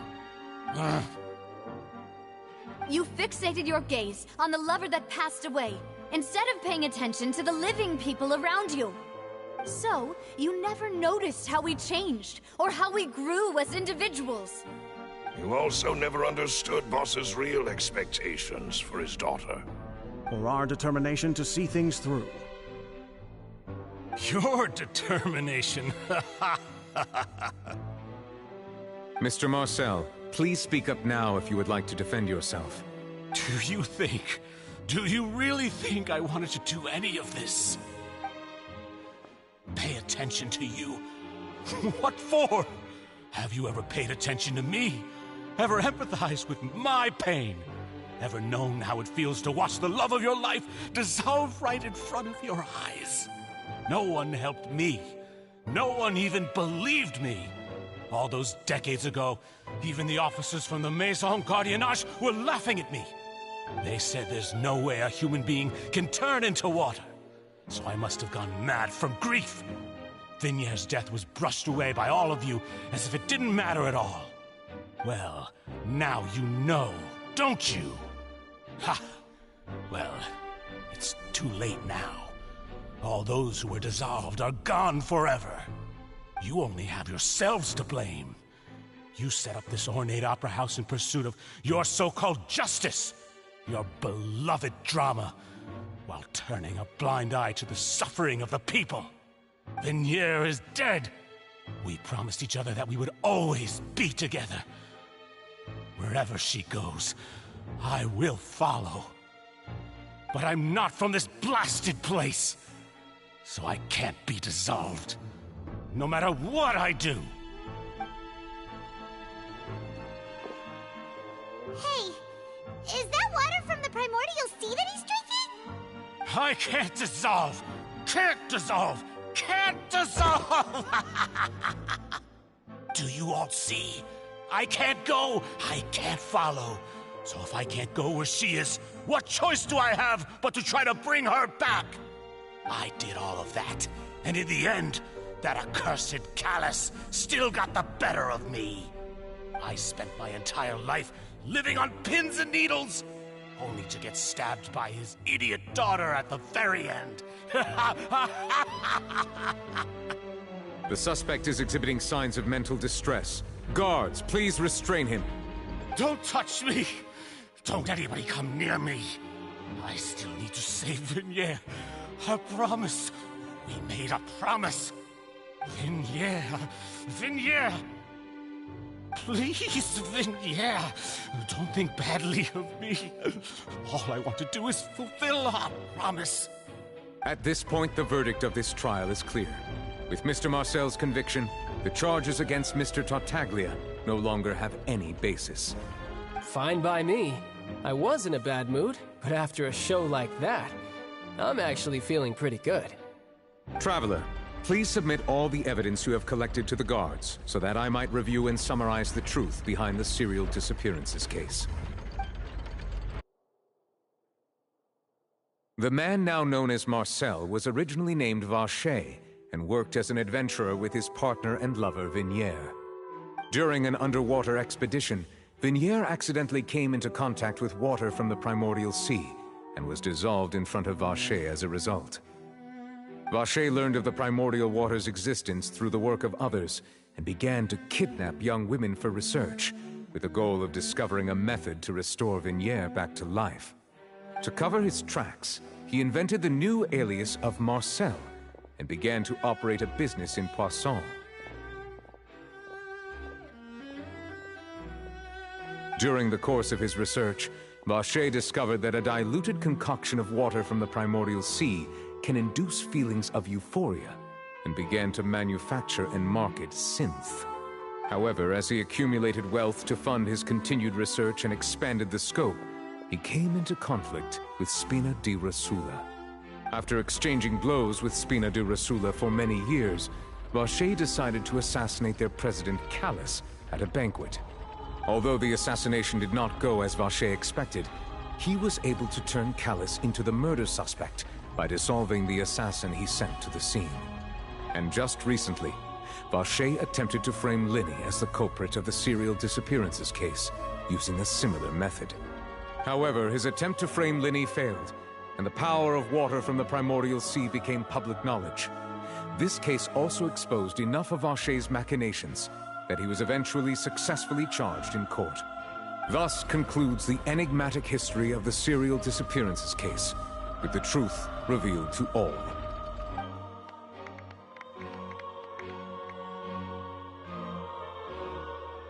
The Oratrice will now deliver the final verdict regarding the charges against Mr. Vacher.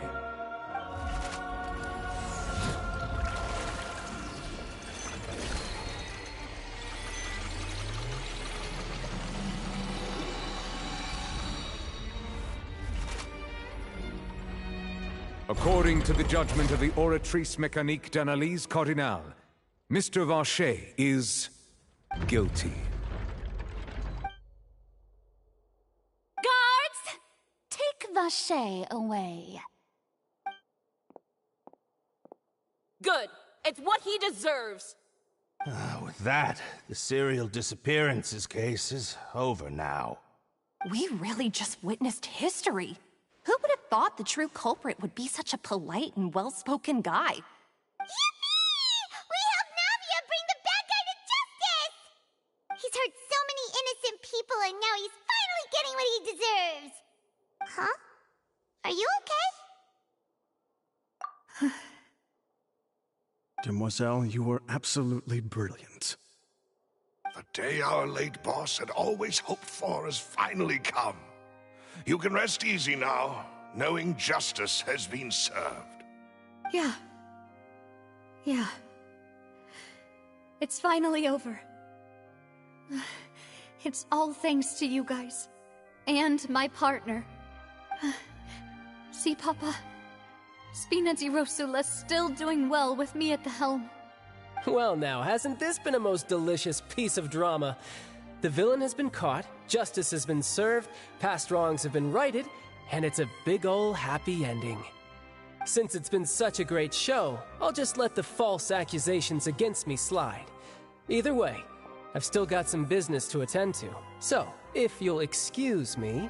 Please wait just one moment, Mr. Tartaglia. What now? None of this has anything to do with me. According to court protocol, since this trial was initiated due to a charge against you, a verdict must also be made regarding the initial charge before the trial can conclude. Oh, come on. Is this really necessary? Haven't you already caught the real criminal? Isn't it time for side characters like me to exit stage left? Please respect the laws of Fontaine. This has always been the rule. All right, but this sure is a lot of hassle. All I need to do is stand over there, right? Let's just get this over with. Through evidence presented in the public trial that was just held, it has been established that Mr. Tartaglia has no direct connection to the serial disappearances case. The guilty party has been identified, and thus it is logical to suppose Mr. Tartaglia is innocent of the charges. We now turn to the Oratrice Mécanique d'Analyse Cardinale to render the final verdict on the charges.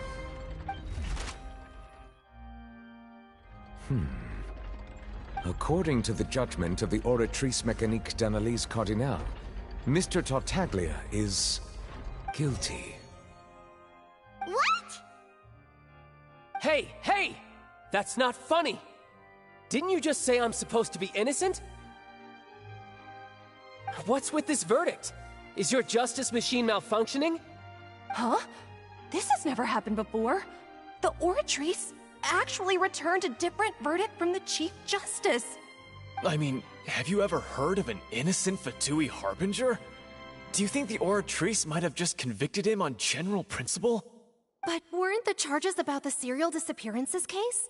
No matter what else he's guilty of, it shouldn't affect the verdict in this case, right?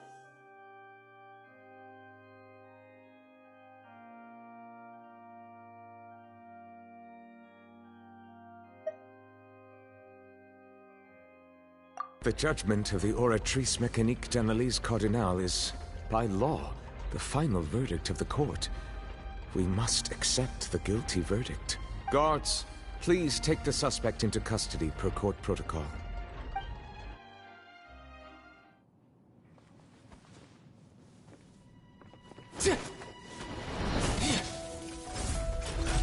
So this is how justice is done in Fontaine.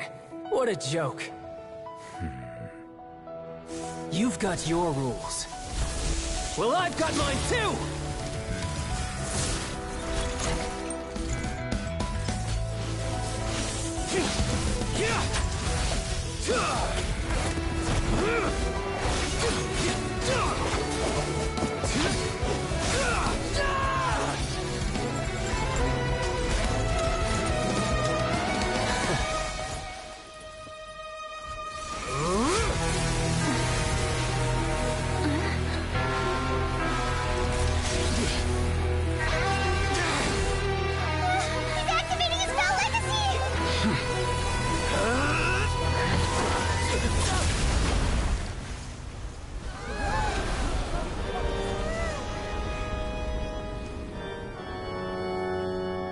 I am sorry. If you have been wronged, we will find the truth. But the rules of the court must be upheld.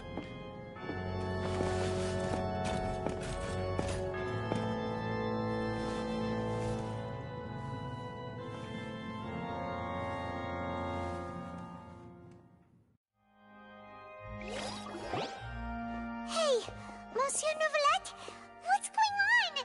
Shouldn't they have been cleared already? Apologies. This is also the first time I've encountered such a situation. However, according to the rules established at the conception of Fontaine's court system, the Oratrice's judgment is the final verdict of the court. All I do is follow court procedure. As for why the Oratrice arrived at the conclusion it did, you should probably ask someone more knowledgeable than me. Why are you looking at me? I had nothing to do with it! I don't know what happened there either. Hey, stop staring at me! What does Lady Farina mean by that? She says she has no idea either, but that's impossible. Didn't she create the Oratrice herself? Yeah, so are the verdicts reliable or not? Can results like this really be called justice? My dearest citizens, did you really think we'd allow an incorrect verdict to be handed out in this court? Did you really believe that the judgment could be mistaken or be the result of some sort of random mishap? Don't tell me you thought even I had been blindsided by the Oratrice's result. But the way she looked just now, it was pretty obvious she had no idea what was going on. However, given the state of things, I shall give you an explanation.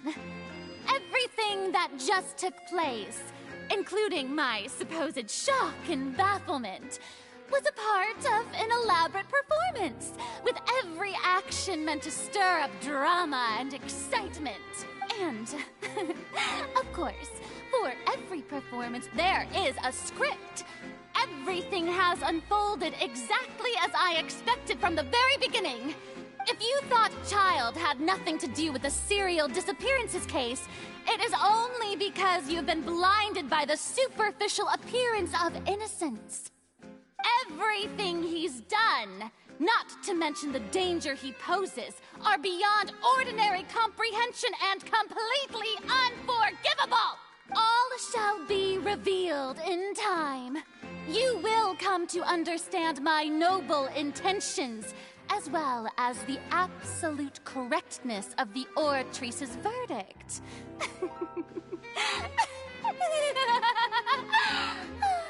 Now, having said that, although I hate to leave things hanging in suspense, it is now time for this performance to end. As the lead actress, I shall be the first to take my leave. Toodaloo! So she chose to make her escape after all, did she? So you're saying we shouldn't put much stock into what she just said?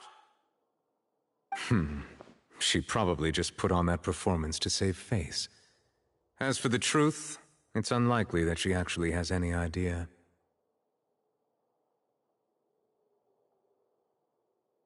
However, please be assured that I will continue to investigate this case in a personal capacity.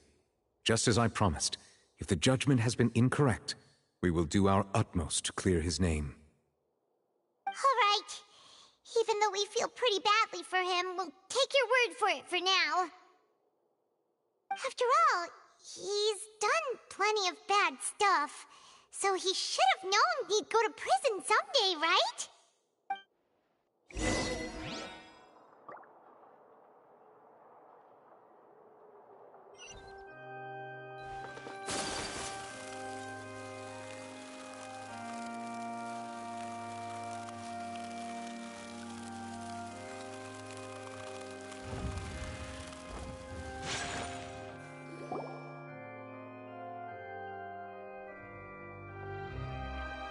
Hey, what are you doing? Quick, stop him!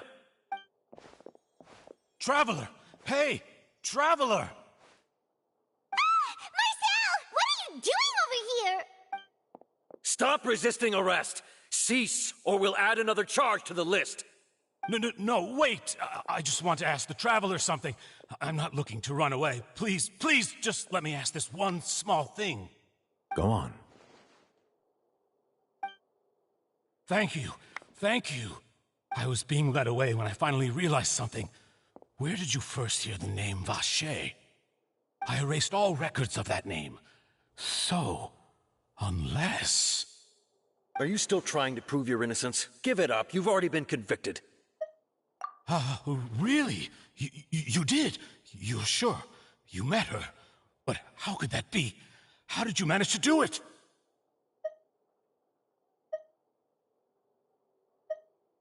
The Fountain of Lucine?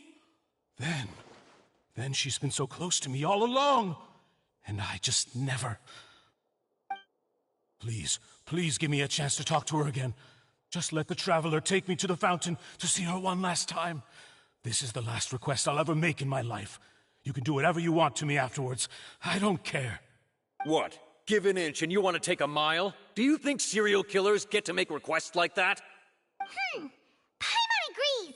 Why should we give him what he wants when he's only done a ton of super terrible things? This request, is it worth as much to you as your life? Of course! Wait, no. It's worth even more than my life.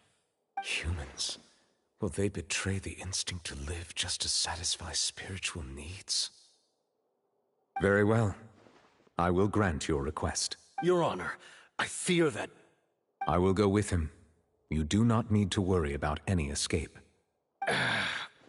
In that case, I shall leave him in your most capable hands, Chief Justice. Thank you. Thank you, Your Honor.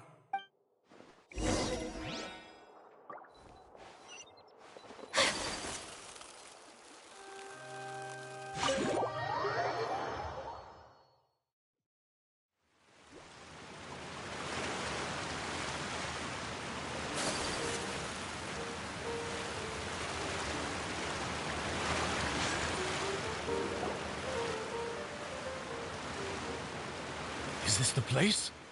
You said she's here, but what do I need to do to see her? Yeah, and even Paimon could hear her after drinking that thing. Didn't you just drink a lot of it on the stage as well? Vache! Ah! Yes, that's it. So you heard it too. Vinier, it's me! It's me, Vache! Vache? Vache! I'm here! I'm here! Where are you, Vinier? I'm coming for you. I'm... Hey, wait!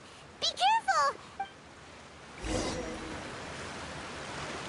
Vinier, is that you? It's me, Vache! Vinier! Vache? Why did you come? Didn't I say? You don't need to look for me. You look a lot older than I remember. How long has it been? It's been more than 20 years. I've suffered for over 20 years since the day you left. All this time, only the thought of bringing you back has kept me alive. Nothing else mattered to me.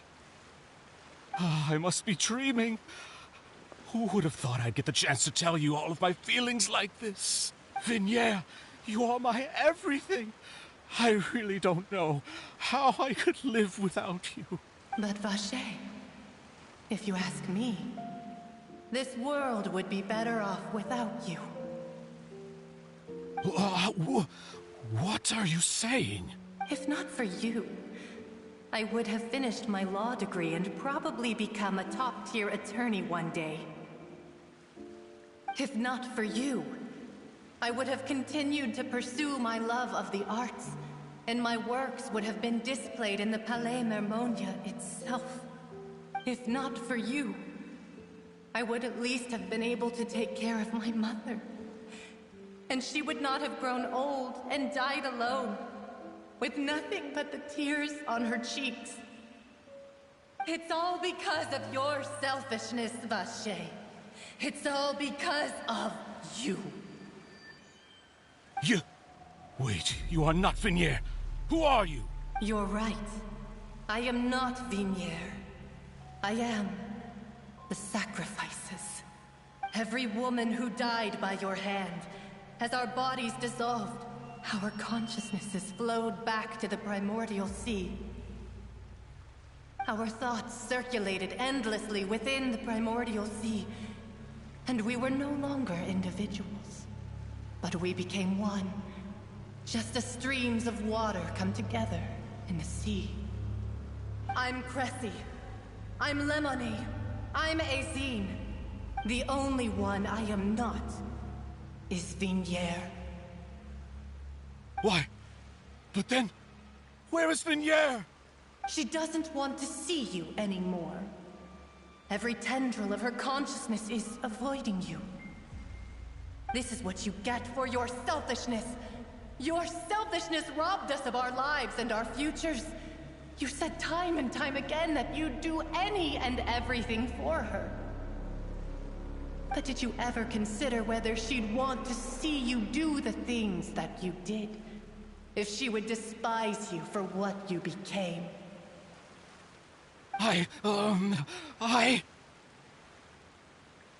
You are a liar, a heartless murderer, and a cowardly narcissist. The only thing you are not is Vigniere's beloved. From the moment your first victim died and her consciousness merged with Vigniere's, she has had nothing but pure hatred for you.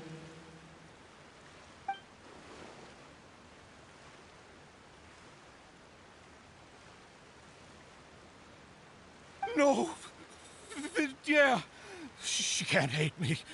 Let me see her, please. Have mercy. You still don't understand. When I said don't look for me, that came from the real Vigniere. She really doesn't want to see you anymore. But on top of that, she also said that because it's her final drop of pity for you. She said that because she knew that if you did come here, we will show no mercy to you. Vache. Vache? Vache. Vache. Vache. Vache. Drown.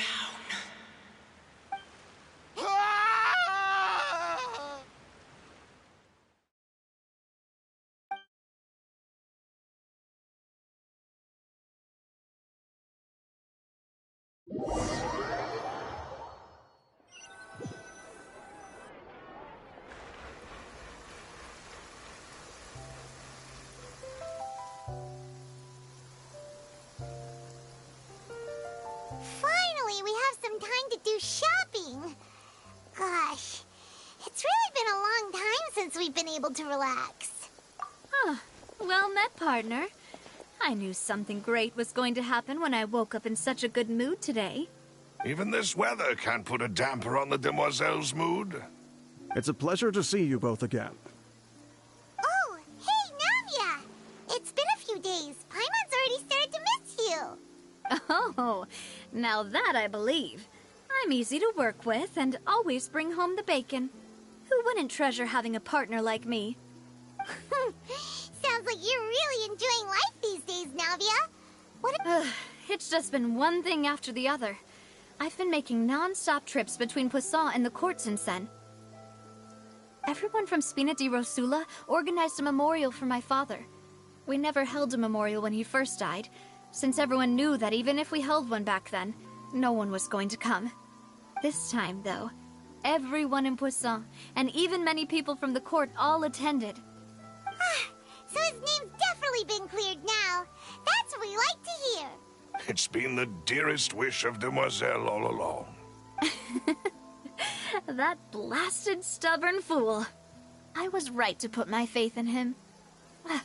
I'm so glad I didn't give up on the case all those years ago. Oh, by the way, I ran into Charlotte just after I left the memorial service. Well, maybe it'd be more accurate to say I knew she would be there, and there was no way she'd just let me go. Huh? So you know Charlotte too? The Charlotte? Journalist from the Steambird? Yeah, way back when I first became the president of the Spina di Rosula, she was all over me. Wouldn't take no for an answer. I believe the story was called The True Heart of Darkness, Secret Tales of the Yellow Rose. To be fair, though, it was a really flattering feature. So, we've been on pretty good terms ever since. She was trying to lean on our friendship to get me to do an exclusive piece on the serial disappearances case. Oh yeah, she told us about that. She's always been super interested in that case, so now her wish has finally come true too. Anyway, I told her to make sure that when she writes about you guys entering the opera house with the critical evidence, that you both sound really cool.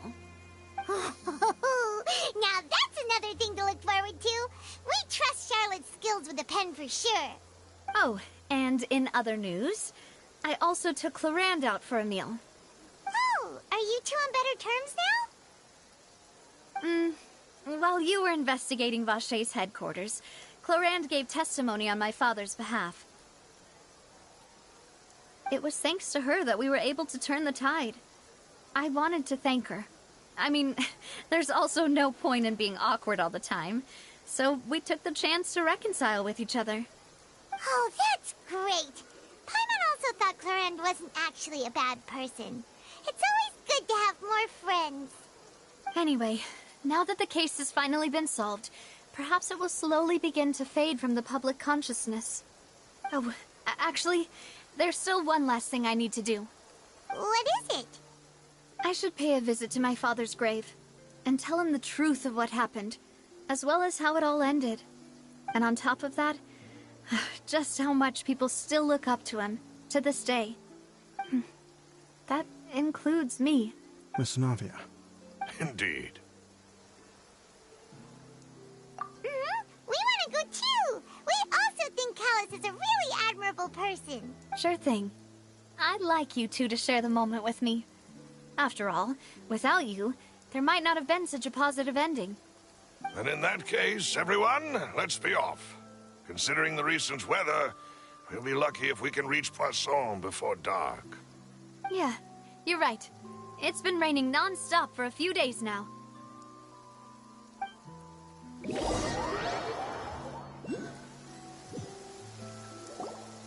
Huh. This is where my father's grave is. To be perfectly honest, even I haven't been back here for a long time. Huh? There's someone there already. Wait. That figure. Isn't that Neuvillette? Why would the Chief Justice be here? Huh? Navia? My apologies. I should have asked before coming to pay my respects. Don't say that. Sorry about that. Oh, I was trying to say there's no need for you to apologize. I wanted to show my father how much I've grown, but still, I doubt I've grown to the point that even the Chief Justice would feel compelled to apologize to me over and over. In that case, I will stop apologizing for now. You really could use some pointers on understanding human emotions, Monsieur Neuvillette. In any case, why did you come to Poisson? Well, ever since that day, I've been turning a question over and over in my head. Just what is justice, anyway? There was once a time when I didn't want to believe that there could be anything more important to humans than life itself. Oh, rather than that, it's probably more truthful to say I didn't believe humans were capable of resisting the most basic instinct of living things. That they could rebel against their own nature. Which is also why I didn't stop your father from beginning that fateful duel. I believed that a truly innocent man would never throw away his life like that. That there was nothing, should have been nothing more important than one's own continued survival. But Mr. Callus proved me utterly and decisively wrong. If not for his sacrifice, the serial disappearances case would have remained unsolved to this day. Mr. Callus made the choice he did for his daughter, for his associates, and in the end, from a certain perspective, one could say that he did it all for the sake of justice. A justice that's higher than life itself. So, you asked me why I came here. I just wanted to say my apologies to Mr. Callus in person. I should have noticed all of this much sooner. This regret has filled me with a sadness that has haunted me for days. That high and mighty chair in the Opera Epiclese indeed insulates one from many important things. Spina di Rosula, thank you so much for your hard work and perseverance. I'm sorry for being mad at you before. So, you're actually one of those types that's cold on the outside, but pretty thoughtful on the inside, huh?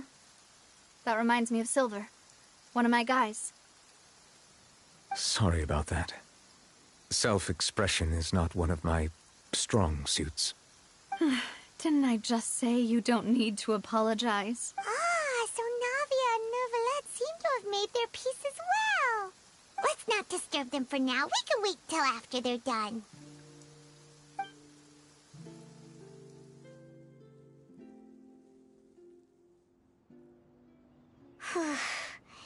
Paimon's never paid respects at someone's grave before. Huh? Oh, Paimon didn't know that was a thing. But Paimon doesn't know what she would do if she can't fly. Oh no. Paimon hopes Miss Navia won't be too mad. Anyway, Nervalette is still standing around there. It's not often that we can catch him alone like this, so why don't we go talk to him for a bit?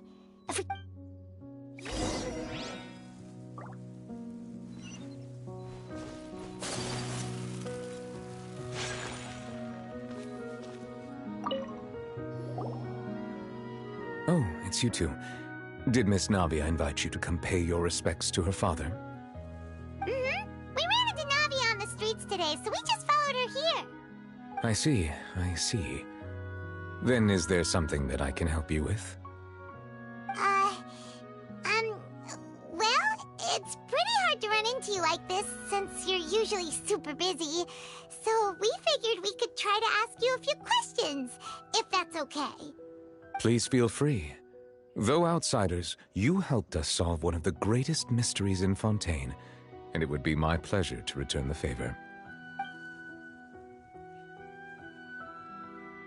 So, at court, the bad guys referred to that special water as water from the primordial sea, but what is it really? Truthfully, that name is already quite accurate. I can only surmise that Vacher and his ilk only learned of its nature and existence after extensive research. There used to be a special sea on the surface of this planet. The nature of its seawater was rather different from that of the sea we know today. Most of Tevat's life forms were first born in that special sea. You could say it nurtured much of the life on this planet. Huh. So it really was where everything began. It makes sense to call it primordial then. But today, the primordial sea no longer exists on the planet's surface. What Vacher discovered must have been some kind of special case, or a remnant from a truly ancient age. Huh. So that's how it is. Oh, you really know everything, Monsieur Nervalette. But if that's the case, then why would people, at least people from Fontaine, dissolve in that kind of water? Indeed. Why would the primordial sea, which was known to engender and nurture life, suddenly reverse itself and devour life instead? To be frank, that also doesn't match my understanding of this world and its laws. There must still be some unknown secrets around the people of this land. Is there anything else you'd like to ask me about?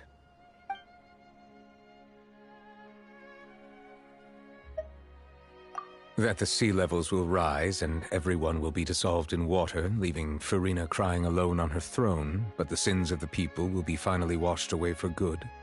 Does that appropriately summarize the version you've heard? That's right! It was Linny that told us back then.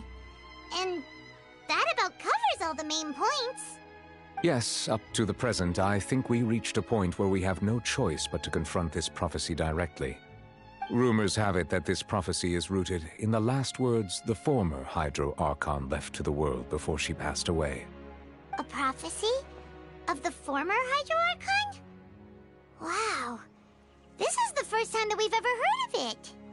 Two parts of the prophecy have already proven correct.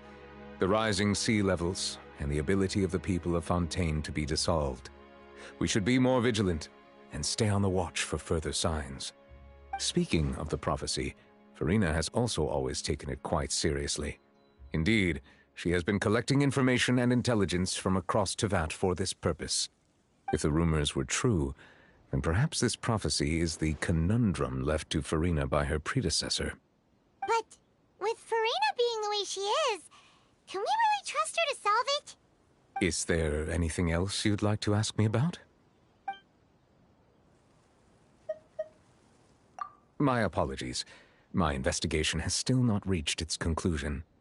However, I still believe the judgment of the Oratrice was not rendered arbitrarily. Huh? But you also said you thought he was innocent. For many years, I have been quite aware that the Oratrice does not simply mechanically repeat the verdict that I give on each case. As a divinely created mechanism, the people's unified faith in the concept of justice is integrated into it. Not only can it produce the incredible power of indemnitium, but it likely also possesses other traits, such as self-awareness. Which is all to say, I have been prepared for a situation like this for a long time. Huh. So when Lenny told us that he heard a human voice from the room where the Oratrice's core is stored... I was not aware such a thing had occurred. Perhaps that could serve to prove my conjecture.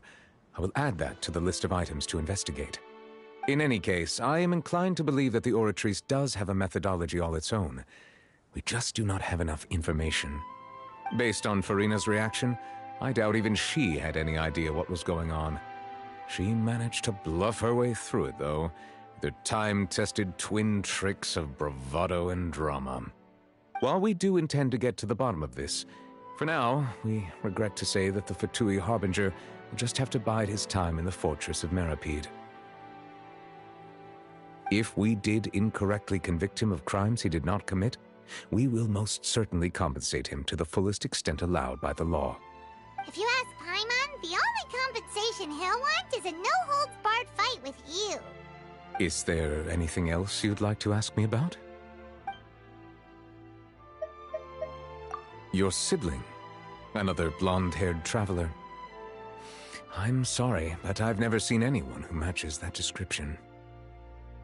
If he ever stepped foot in Fontaine, I'm sure he followed our laws to the letter and had no reason to appear on the stage of the opera Epicles. Is there anything else you'd like to ask me about?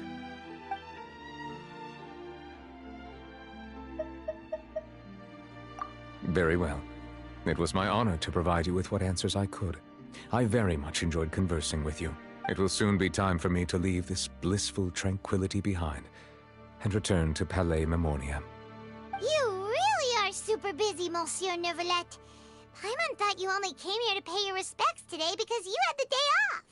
Crime and villainy do not have the day off, and so justice must work around the clock as well. This is merely the nature of a justice's work. All right. You've got a point. Huh? Paimon just noticed that the rain has stopped.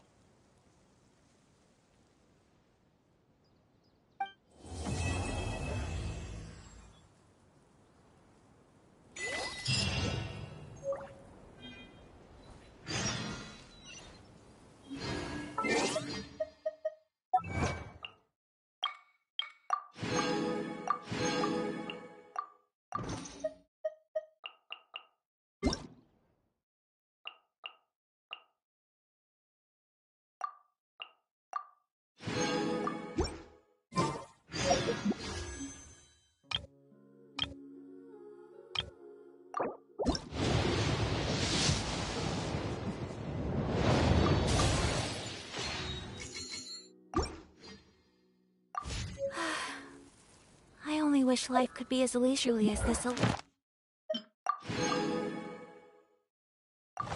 little more often.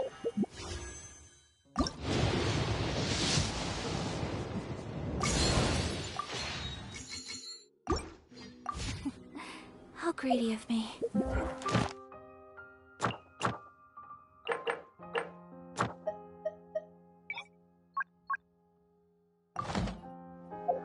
A blade embraces its duty as a...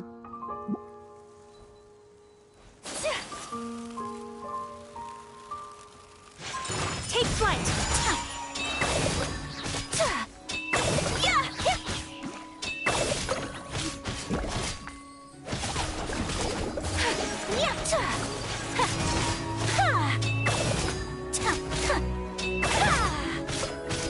Whirling snow!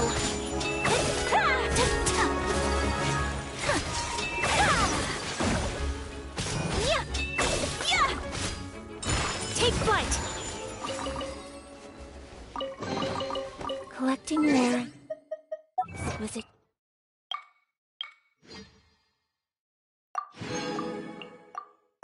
Measures. Yes, this seems suitably sophisticated.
Snow that once adorned the world in silver, thaws to reveal the gleam of the fruit upon frost-laden branches. How picturesque. And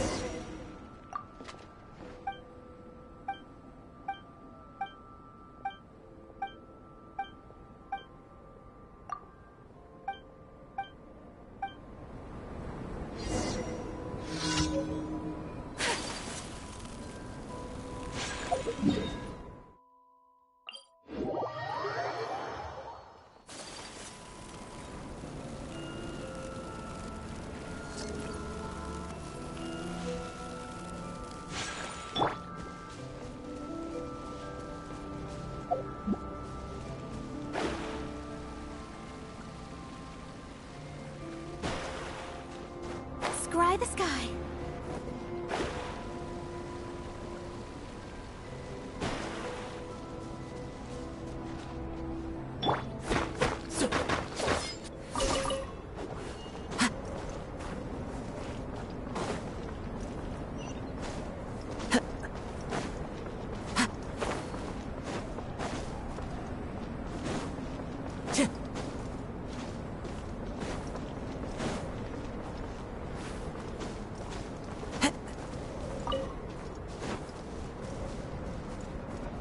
One with nature.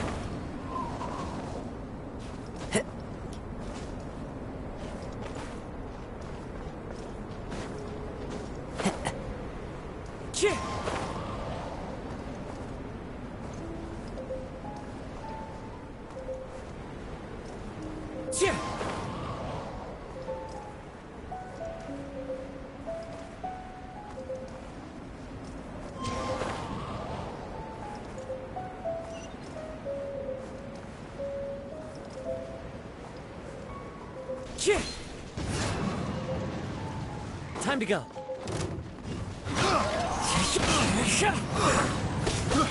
I got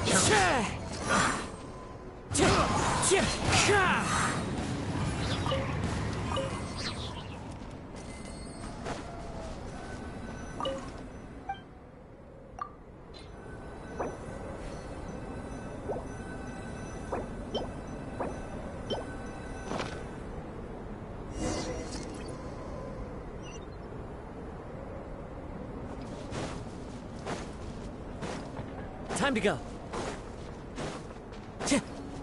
I'll put you on Into the wind. Let's move. No touching. Harden up. Have a load of this. One with nature. I must collect myself. Clouds high. The birds call.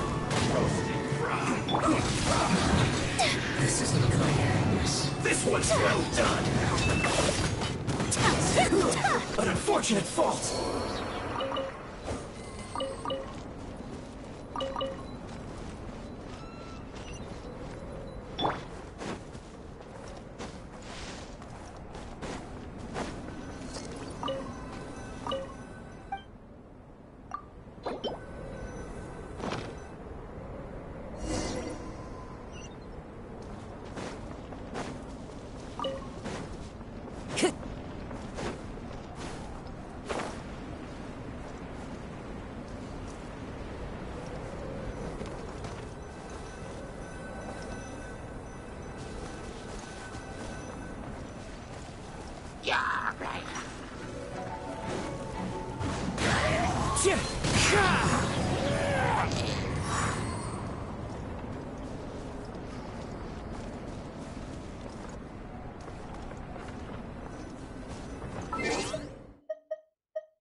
I charge a higher rate.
My apologies. Let's end this quickly! Use this first. I will end him.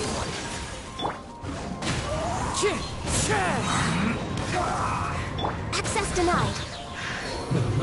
This. I slip. This isn't good. No touching.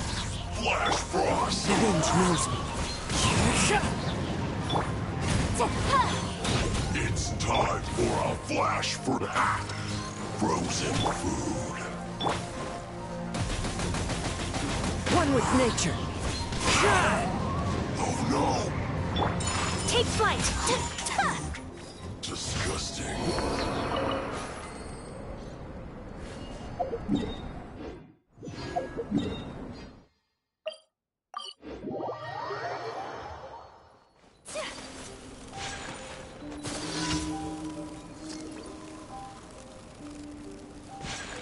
Sakura swirl.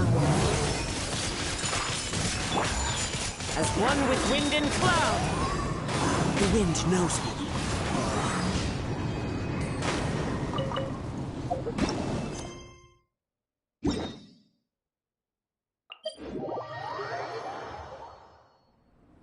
Time to go.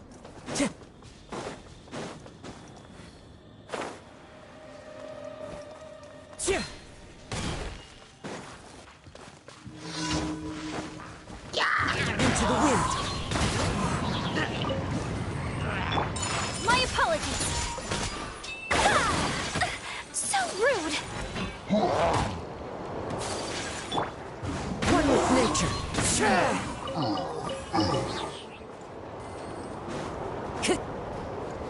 Born of ice and frost.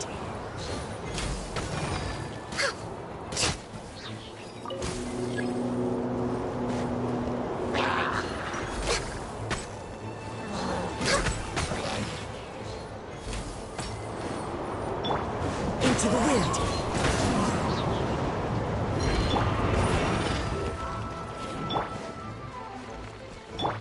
Whirling snow.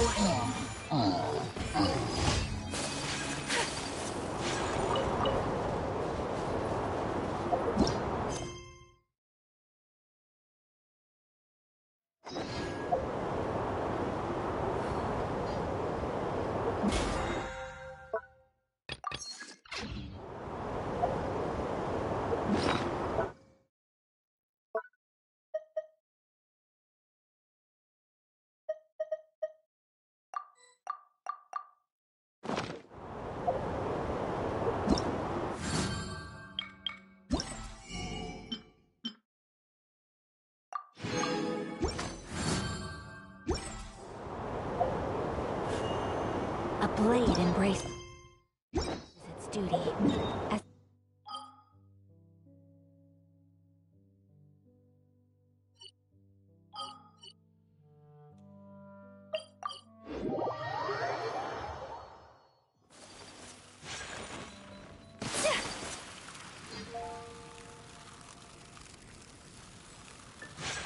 Add Ast.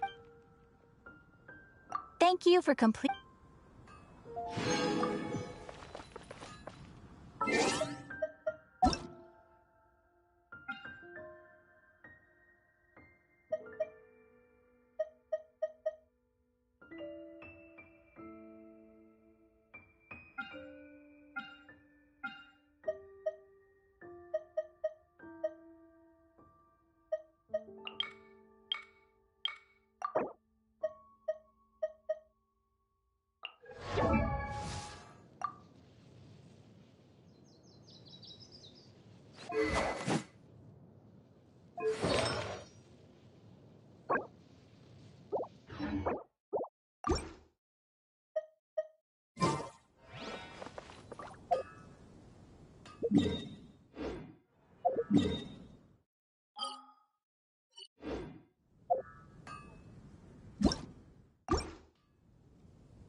Wind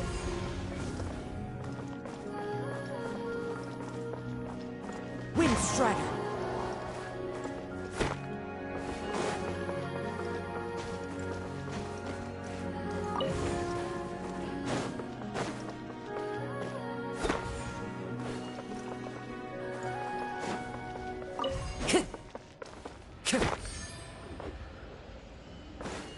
Time to go.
now! This is the end.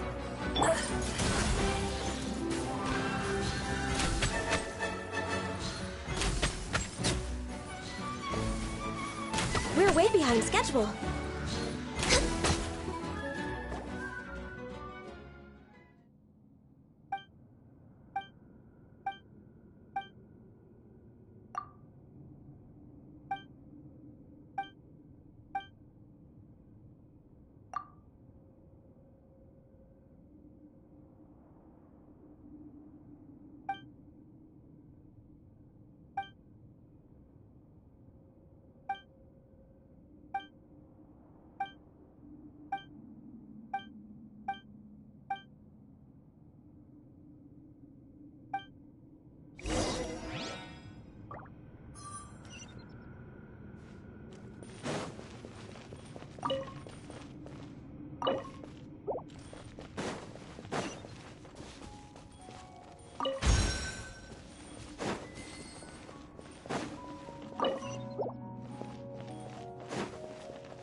Born of ice and frost.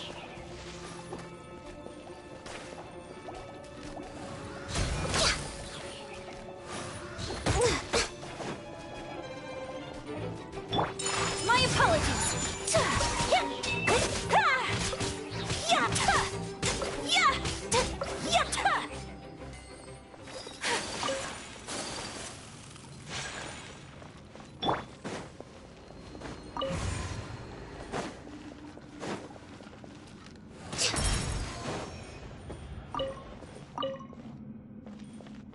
We're way behind schedule.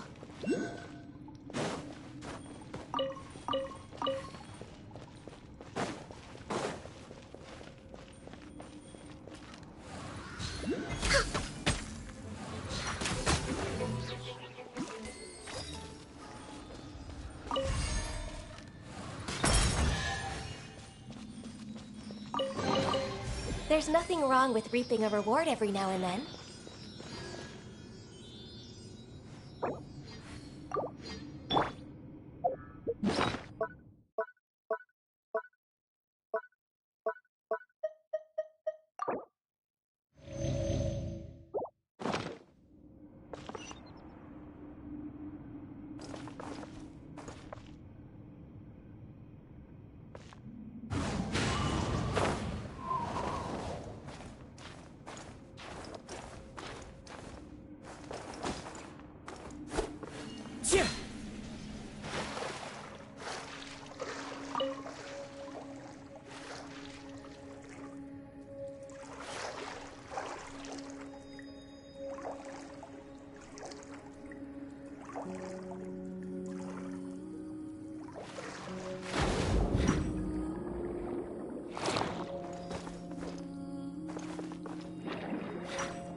Touching. The wind knows me.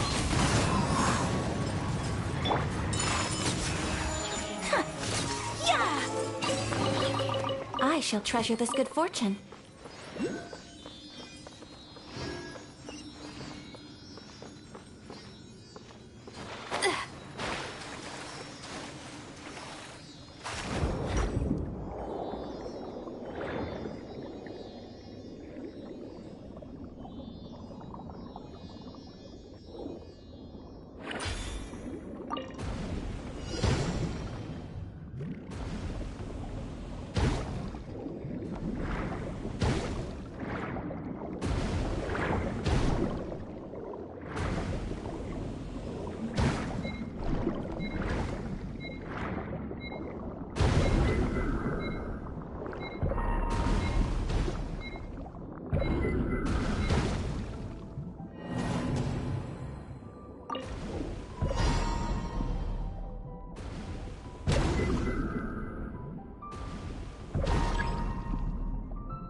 to go.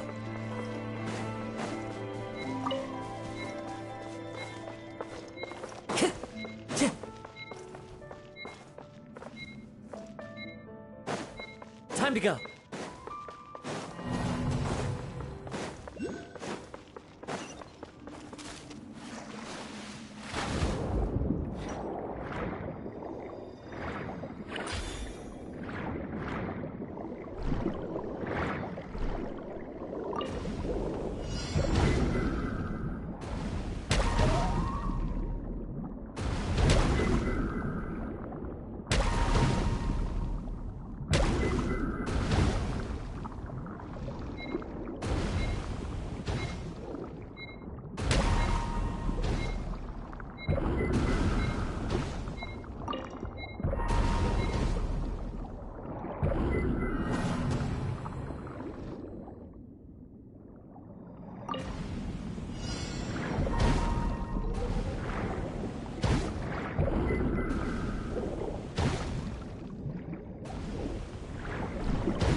Brings a smile to my face.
Into the wind.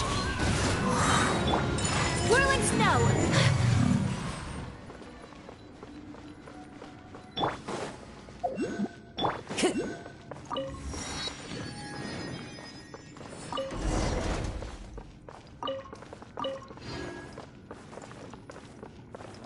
Time to go.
We're way behind schedule.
I'm a little low on energy. Next on the agenda, Born of Ice and Frost. All hail!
Wherever in this world I roam, I carry memories of my home. This blade, it is the last link I have to the land of my birth.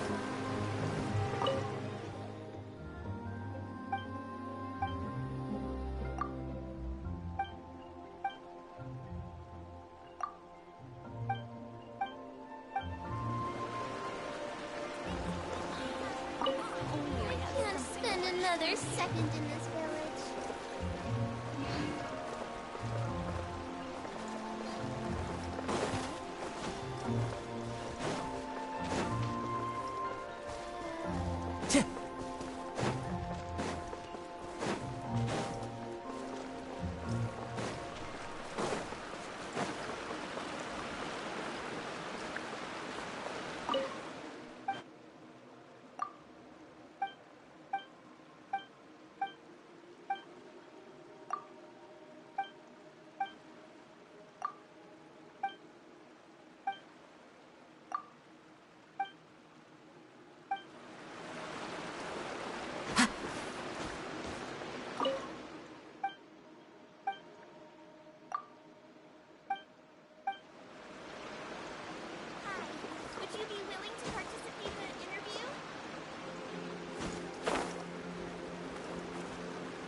Time to go.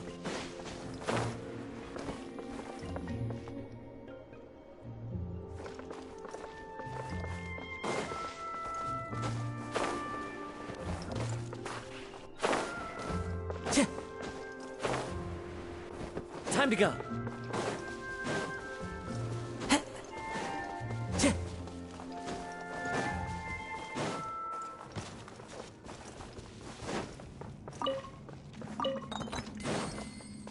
Time to go.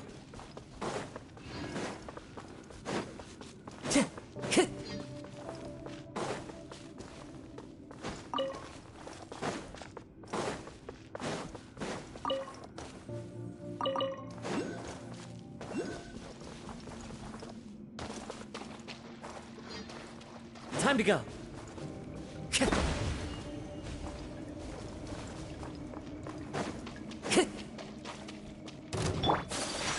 My apologies. No touching.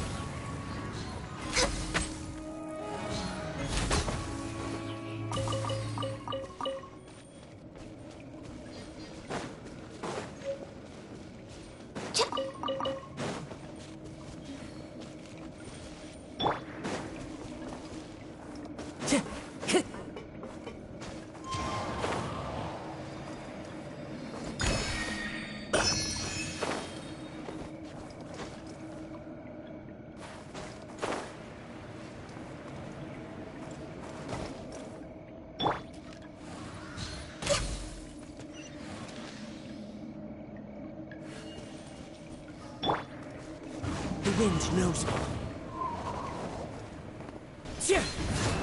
Time to go.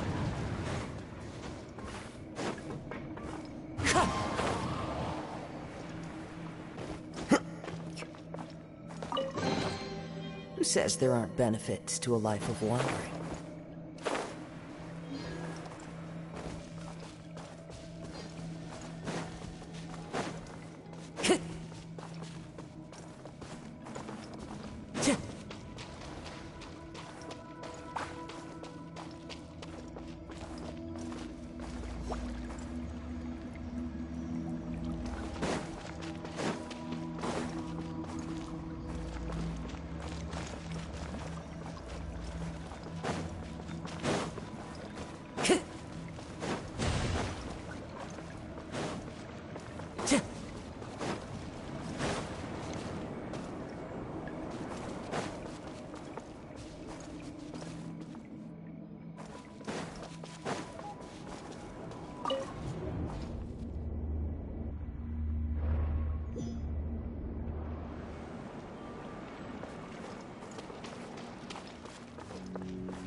Time to go.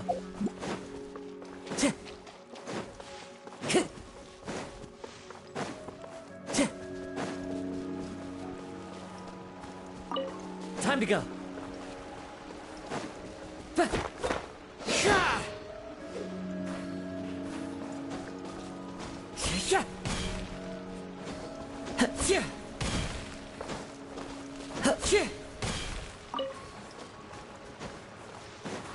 Follow the wind. Time to go. Access denied.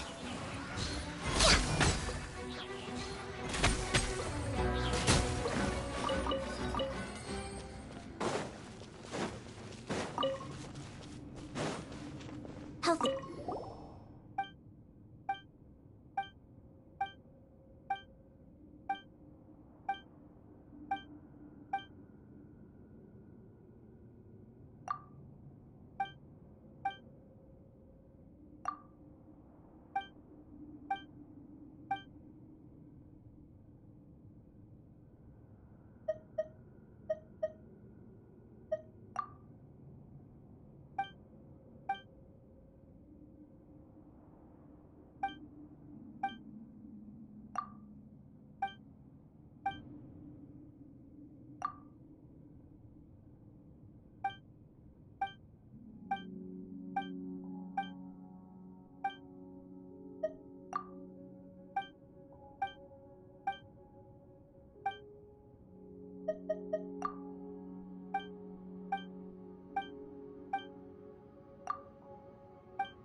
Strider.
This is how...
Today is a lucky day.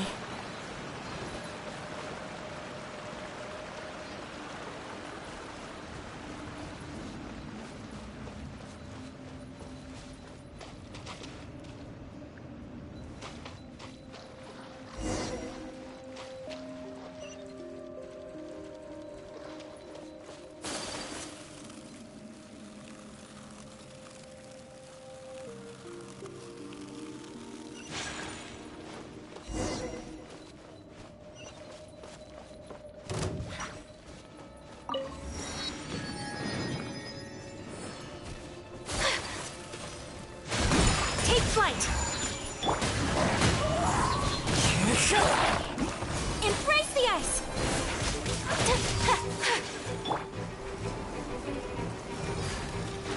Fallen leaves, adorn my night! One with nature.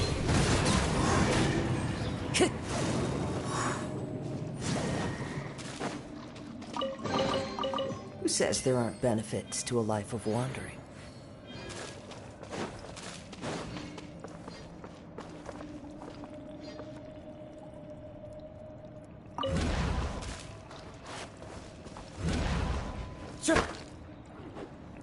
Time to go.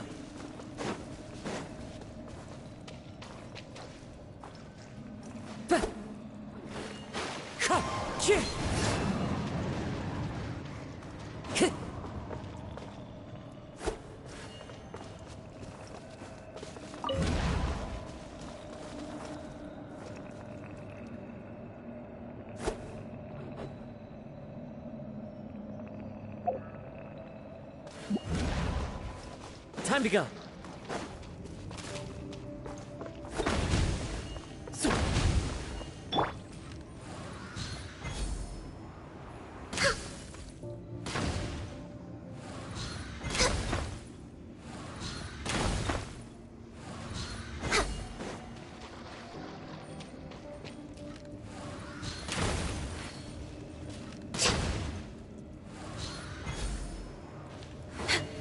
Next on the agenda... We're way behind schedule.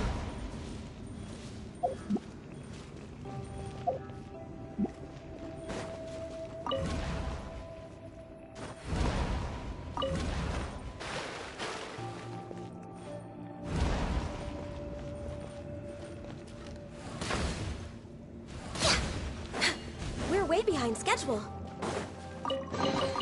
Beautiful treasures are a cause for great happiness.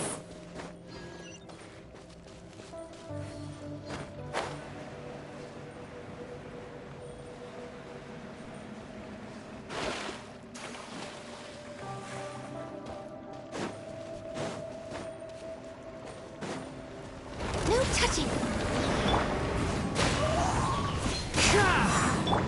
My apologies!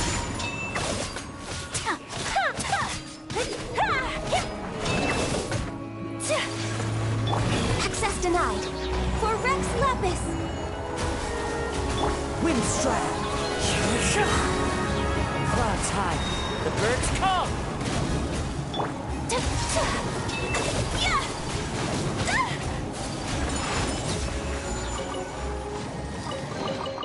I shall treasure this good fortune.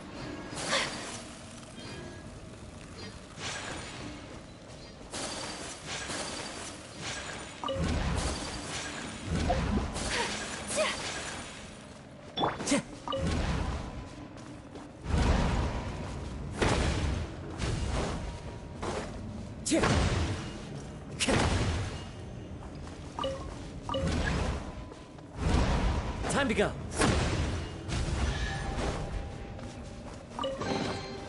A fateful offering.